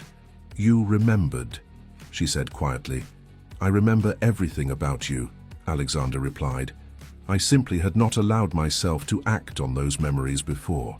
Catherine touched the roses gently, then looked at him with an expression he could not quite read. "They are beautiful, thank you." It was a small gesture, but it seemed to matter to her, and Alexander added it to his growing understanding of how to love this woman, with small, consistent actions rather than grand gestures, with attention to details she thought no one noticed, with the accumulation of ordinary kindnesses that built trust over time. 4 weeks after Catherine's return, they attended their first social event together, a small dinner party at the home of Lord and Lady Waverley. the couple who had visited Ashford months ago when everything was still fractured. Alexander was nervous as they prepared to leave, uncertain how they would navigate society as a couple when their reconciliation was still so new, so fragile. But Catherine seemed calm, and when they entered the Waverley home together, she placed her hand on his arm with a naturalness that made his heart soar. The evening proceeded smoothly until Captain Ashworth arrived. Alexander felt Catherine stiffen beside him as Ashworth entered the drawing room, and he understood that there had been correspondence between them, that Ashworth had not simply disappeared from her life during her time in Hertfordshire. Ashworth crossed the room directly to where they stood, and for a moment the three of them formed a strange tableau: the husband, the wife, the rival. "Your Grace," Ashworth said to Alexander, bowing correctly. Then to Catherine, "Duchess, I am glad to see you have returned to London." "Captain Ashworth," Catherine replied, her voice carefully neutral. "I trust you are well?" "Tolerably," Ashworth said, his eyes searching her face. "I wonder if I might have a word with you privately." Alexander felt every muscle in his body tense, but before he could respond, Catherine spoke. "Whatever you wish to say to me, Captain, may be said in front of my husband." Ashworth's eyes widened slightly, and he looked between them, seeming to reassess the situation. "I see. Then I will simply say that I hope you are content with your decision." "I am working on contentment," Catherine replied gently. "It is a process, not a destination. But yes, I am where I choose to be." The emphasis on choose was not lost on anyone. Ashworth nodded slowly, and something in his expression shifted. Disappointment, perhaps, but also acceptance. "Then I wish you every happiness," he said, and sounded as though he meant it. He bowed to them both and moved away, and Alexander released a breath he had not realized he was holding. "Thank you," he said quietly to Catherine. "For what?" "For standing beside me, for making it clear that you have chosen to try rebuilding our marriage." Catherine looked up at him, and there was something vulnerable in her expression. "I am trying, Alexander, but you should understand. I did care for Captain Ashworth. I still do, in a way. He was kind to me when I was very lonely, and I will not pretend that his attention was unwelcome or meaningless." The words stung, but Alexander forced himself to accept them with the honesty they required. "I understand, and I am grateful that despite your feelings for him, you are giving me this opportunity." "The opportunity is not solely for your benefit," Catherine said. "I am doing this for myself as well, because I took vows and I want to honor them if possible, because we have a life and a household and responsibilities that matter, and because—" she hesitated, then continued, "because despite everything, I have not entirely stopped hoping that you might become the man I need you to be." It was not a declaration of love. It was not even a declaration of forgiveness, but it was honest, and it was enough. 6 weeks after Catherine's return, Alexander woke in the night to the sound of crying. He lay still for a moment, wondering if he had imagined it, but then it came again, muffled sobs from Catherine's adjacent chambers. Without thinking, he rose and went to the connecting door, which had remained closed for the entirety of their marriage. He knocked softly. "Catherine, are you all right?" The sobbing stopped abruptly. For a moment, there was only silence. Then, "I am fine. Please go back to bed." But her voice was thick with tears, and Alexander found himself unable to simply return to his room and ignore her distress. "May I come in? Please."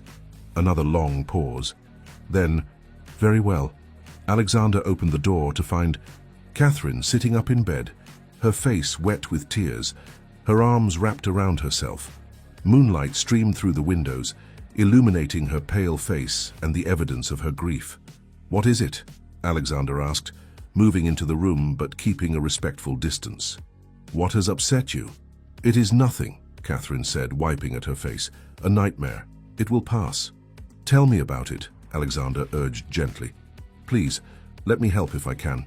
Catherine looked at him for a long moment, then seemed to make a decision. "I dreamed about our wedding night," she said quietly, "about how you touched me then, how tender you were. And then I dreamed about the months that followed, about watching you withdraw, about feeling you close yourself off from me piece by piece. And in the dream I was trying to reach you, but you kept moving further away until I could not see you anymore." The image broke Alexander's heart. He moved to sit on the edge of her bed, not touching her, but close enough that she would know he was there. "I am not moving away anymore," he said softly. "I am here, Catherine, and I am not going anywhere." "But what if you do?" Catherine asked, and her voice was small, vulnerable in a way he had never heard it. "What if this is temporary? What if in 6 months or a year you decide it is too difficult to be open, too frightening to be vulnerable? What if I let myself trust you again and you retreat back into your walls?" "I will not," Alexander said. "I promise you." "Catherine, I will not." "You cannot promise that," Catherine said, more tears sliding down her cheeks. "You cannot know what you will feel or do in the future." "You are right," Alexander admitted. "I cannot predict the future with certainty, but I can tell you this. I have tasted what life is like without your warmth, without your presence. I have lived in the cold emptiness I created, and I never want to return to it. The man I was before, distant, afraid, hiding, he was miserable, Catherine. Even when I did not fully realize it, I was slowly dying inside that prison I built." He reached out slowly, giving her time to pull away, and took her hand in his. "I will make mistakes. I will have moments of fear or old habits asserting themselves. But when that happens, I am asking you to call me on it, to remind me of who I am trying to become, and I will listen. I will adjust. I will fight against those old patterns because the alternative, losing you, is unbearable." Catherine looked down, at their joined hands, then back up at his face. "I want to believe you." "Then believe me," Alexander said. "And if you cannot believe my words, watch my actions. Every day, Catherine, I will show you that I have changed. Every day, I will choose you. Choose vulnerability. Choose love over fear. For as many days as it takes for you to trust me again." Catherine was silent for a long moment, and then, to Alexander's shock, she leaned forward and rested her forehead against his shoulder. Not quite an embrace, but a gesture of trust that made his eyes burn with unshed tears. "Stay," she whispered, "just for a little while, just until I fall asleep again. I do not want to be alone." "I will stay as long as you need me," Alexander replied, his arm coming around her shoulders carefully, ready to withdraw if she showed any sign of discomfort. But Catherine did not pull away. Instead, she relaxed against him, her breathing gradually slowing and deepening. And Alexander sat there in the moonlight, holding his wife for the first time in years, feeling her weight against him, her trust in his arms, and understood that this simple act of being present in her moment of vulnerability was more intimate than anything they had shared in their marriage thus far. When her breathing indicated she had fallen asleep, Alexander carefully, gently helped her lie back down, tucking the blankets around her with tender care. He stood looking down at her for a moment, at the woman he had hurt so deeply, and who was still miraculously willing to try again. Then he bent and pressed the softest of kisses to her forehead. "I love you," he whispered, "and I will prove it to you. Every day, for the rest of my life."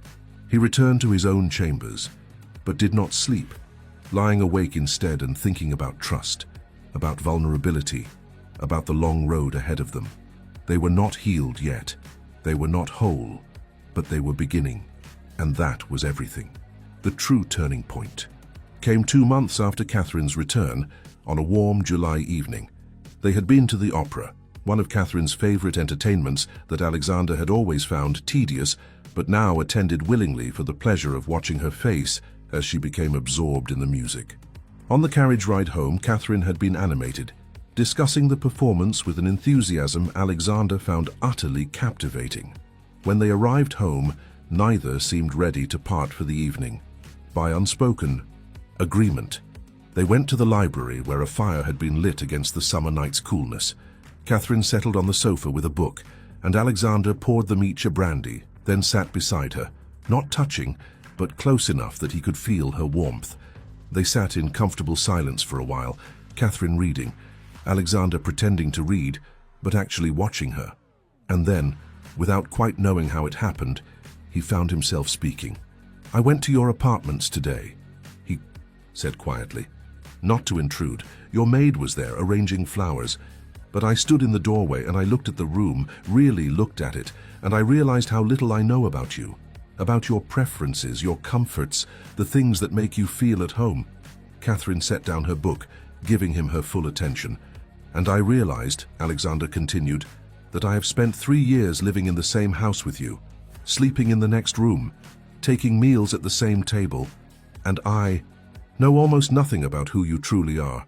I know the Duchess, competent, graceful, dutiful, but I do not know Catherine, the woman who chooses these books, who arranges flowers in particular ways, who keeps her parents' portrait beside her bed. What would you like to know? Catherine asked softly. Everything, Alexander said simply. Tell me about your childhood. Tell me about your dreams when you were young. Tell me what you wanted from life before you married me. So, Catherine told him. She spoke of growing up in a small manor house in Derbyshire, of a father who encouraged her to read widely and think independently, of a mother who taught her that kindness was the highest virtue. She spoke of her first season in London, of feeling overwhelmed and uncertain, of the pressure to make an advantageous match. I met Captain Ashworth that season, she said, and Alexander tensed but forced himself to listen without judgment. He was charming, and I enjoyed his company. But then you were introduced to me at Lady Pemberton's garden party, and she paused, seeming to choose her words carefully. I was captivated by you in a way I had not been by anyone else. You were serious, intense, clearly intelligent. I thought I saw depth in you that others lacked. You were not wrong, Alexander said quietly. The depth was there. I simply refused to let you access it. Catherine nodded. When you proposed, I was thrilled. I thought I was so fortunate. To be chosen by a duke, yes. But more than that, to be chosen by a man I found genuinely fascinating. I imagined what our marriage would be like. I imagined conversations like this, evenings spent in companionable silence, growing to know each other over the years. And I gave you none of that, Alexander said, the guilt pressing down on him. No, Catherine agreed. You gave me courtesy and distance, and I convinced myself it was my fault, that I had been too demanding, too romantic in my expectations. I tried to be what I thought you wanted. Quiet, undemanding, invisible when you seemed to need space. You were perfect, Alexander said fiercely. You were exactly what I needed, and I was too afraid to accept it. Catherine looked at him, and in her eyes was a question. And now, are you still afraid? Alexander considered this honestly. Yes, he admitted. I am terrified.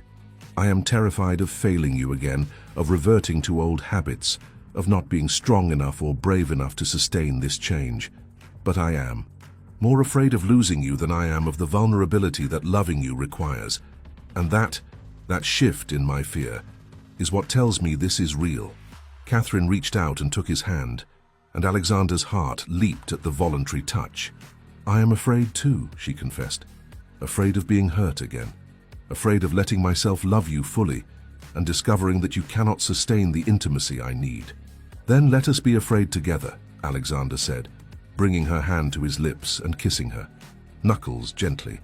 Let us build something new, brick by brick, day by day, not the marriage we had, which was built on my fear and emotional cowardice, but a true marriage, built on honesty and trust, and the willingness to be vulnerable with each other. Catherine's eyes filled with tears, but she was smiling. I would like that. Catherine, Alexander said, his voice rough with emotion, may I kiss you? Not on the cheek, not a gesture of courtesy, but truly kiss you as a husband kisses his wife? Catherine drew in a shaky breath, and for a moment Alexander thought she would refuse. But then she nodded, her eyes never leaving his. Alexander cupped her face in both hands, his thumbs brushing away the tears on her cheeks. He leaned in slowly, giving her every opportunity to change her mind, to pull away. But she did not pull away. She met him halfway, her lips touching his, with a softness that made his entire body ache. The kiss was tender, gentle, nothing demanding or aggressive. It was a question and an answer, a promise and a hope. And when they finally drew apart, both were trembling. I love you, Alexander whispered against her lips. I love you, Catherine. Not because I am afraid of losing you, though I am. Not because another man wanted you, though that forced me to face truths I was avoiding. But because you are kind and intelligent and patient. Because you play Chopin with such emotion it makes my chest ache. Because you care for people with a tenderness I have never possessed. Because you are you, and I am hopelessly, helplessly in love with every part of who you are." Catherine's tears flowed freely now, but she was smiling through them. "I love you too," she said, and the words struck Alexander with the force of revelation. "I have loved you since the beginning, through all the hurt and disappointment. I tried to stop loving you, tried to protect myself by withdrawing my heart, but I could not do it. Even when I was angry, even when I had given up, Hope, I still loved you. And now I'm choosing to love you openly, without protection, without walls. I am choosing to trust you with my heart again." Alexander pulled her into his arms then, holding her tightly, burying his face in her hair. "I will not fail you," he promised. "I will spend every day of the rest of my life earning the trust you are placing in me." They held each other for a long time, the fire crackling beside them, the house silent around them. And when Catherine finally pulled back slightly to look up at him, there was a question in her eyes. "Will you stay with me tonight?" she asked softly.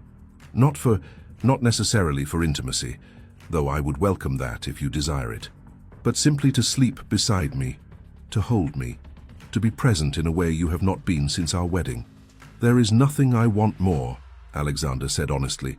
So they went upstairs together, hand in hand, and for the first time in years, Alexander entered Catherine's chambers not as a visitor but as a husband. They helped each other undress with shy tenderness, years of distance making them uncertain with each other. But the uncertainty was not unpleasant. It felt like the beginning they should have had, like the wedding night they had been denied by Alexander's fear. When they finally lay together in Catherine's bed, Alexander pulled her into his arms and held her, feeling her heart beating against his chest, her breath warm against his neck. And for the first time in longer than he could remember, Alexander felt complete. "Thank you," he whispered into the darkness. "For what?" Catherine asked sleepily. "For giving me a second chance, for being brave enough to trust me again, for loving me despite all the reasons you have not to." Catherine was silent for a moment, then said softly, "Love is not about deserving, Alexander. It is not a reward for good behavior or a punishment withheld for failures. It simply is. And I love you, not because you have earned it, but because my heart recognized something in you from the very beginning, and it has never stopped recognizing it, even when you were hiding it from both of us." Alexander felt tears slip from his eyes, dampening her hair. "I will be worthy of that love," he promised. "I will spend my life trying to be worthy of it." "Then I will spend my life loving you," Catherine replied, and there was such certainty in her voice, such peace, that Alexander finally allowed himself to believe it might be true. They made love that night, slowly, tenderly, with a depth of emotion that transformed the physical into something transcendent. And afterward, as they lay tangled together in the moonlight, Alexander understood that this vulnerability, this connection, this willingness to be fully seen and fully known, was what Richard had tried to tell him all those years ago, that the love was worth the risk, that to live fully was to love fully, regardless of the fear, regardless of the possibility of loss, that to be human was to be vulnerable, and to deny that vulnerability was to deny life itself. The months that followed were not without challenges. There were moments when Alexander felt the old fear rising, felt the instinct to retreat into emotional safety, but each time he forced himself to push through that fear, to stay present, to choose vulnerability over protection. And Catherine, for her part, held him accountable. When she sensed him withdrawing, she called him on it gently but firmly, refusing to let him slip back into old patterns. They talked through difficulties rather than avoiding them. They argued sometimes, with passion and honesty, and then reconciled with equal passion. They learned each other slowly, discovering preferences and histories and dreams they had never shared. They took a trip to the Lake District and walked together through wild landscapes, holding hands and talking for hours. They hosted dinners at Ashford House, and their guests commented on the obvious affection between them, the way they looked at each other, the gentle touches that spoke of genuine intimacy. Lady Waverley pulled Catherine aside at one such dinner and said with tears in her eyes, "I am so happy to see you both this way. I will confess I worried about you in those early years, but now you seem truly happy." "I am," Catherine had replied simply. "We both are." 6 months after their reconciliation, on a cold December evening, Catherine told Alexander she was pregnant. He felt the news strike him with physical force. Joy and terror intermingled in equal measure. All his fears about his brother, about loss, about the vulnerability of loving, they all came rushing back in that moment. Catherine saw it in his face immediately. "Talk to me," she said firmly. "Do not retreat into fear. Tell me what you are feeling." So Alexander told her about his terror of losing her, as Richard had lost Eloise, about the panic that came with knowing she would be at risk, about all the irrational fears that pregnancy evoked. Catherine listened patiently, then took his face in her hands. "I am not Eloise," she said gently, "and you are not Richard. We are ourselves, Alexander, and we will face whatever comes together, with the best doctors, with care and caution, and most importantly with love and trust in each other." "I am afraid," Alexander admitted, tears in his eyes. "I know," Catherine said, "and I love you for being honest about that fear. But Alexander, do not let fear steal our joy. We are going to have a child, our child, and that is cause for celebration, not terror." He pulled her into his arms then, holding her tightly, feeling her body warm and alive against his. "I love you," he whispered. "I love you so much it terrifies me." "Good," Catherine said, pulling back to smile at him. "That terror means you understand what you have, that you know how precious this is, how fortunate we are to have found our way back to each other." The pregnancy progressed without complication, and in July Catherine gave birth to a healthy son. Alexander was with her throughout the labor, unconventional, but Catherine had insisted, and Alexander had not been able to refuse her anything. He held her hand through the pain, whispered encouragement, and when the midwife finally placed their son in Catherine's arms, Alexander wept openly with relief and joy. "What shall we name him?" Catherine asked, looking up at Alexander with exhausted happiness. Alexander looked at his son, perfect, tiny, alive, and felt something shift fundamentally in his chest. "Richard," he said quietly, "if you agree, I would like to name him Richard, for my brother, because I finally understand what Richard tried to tell me. That love is worth every risk, every fear, every moment of vulnerability." Catherine smiled through her own tears. "Richard it is. Richard Thornfield, future Duke of Ashford." As Alexander held his wife and son in the dawn light, he thought about the journey that had brought him here, the years of fear and avoidance, the pain he had caused, the near loss of everything that mattered. He thought about the man he had been and the man he had become, and he understood, finally, that his brother's tragedy had not been about the danger of love. It had been about the preciousness of it, about how love, even when it ends in loss, is the thing that makes life worth living.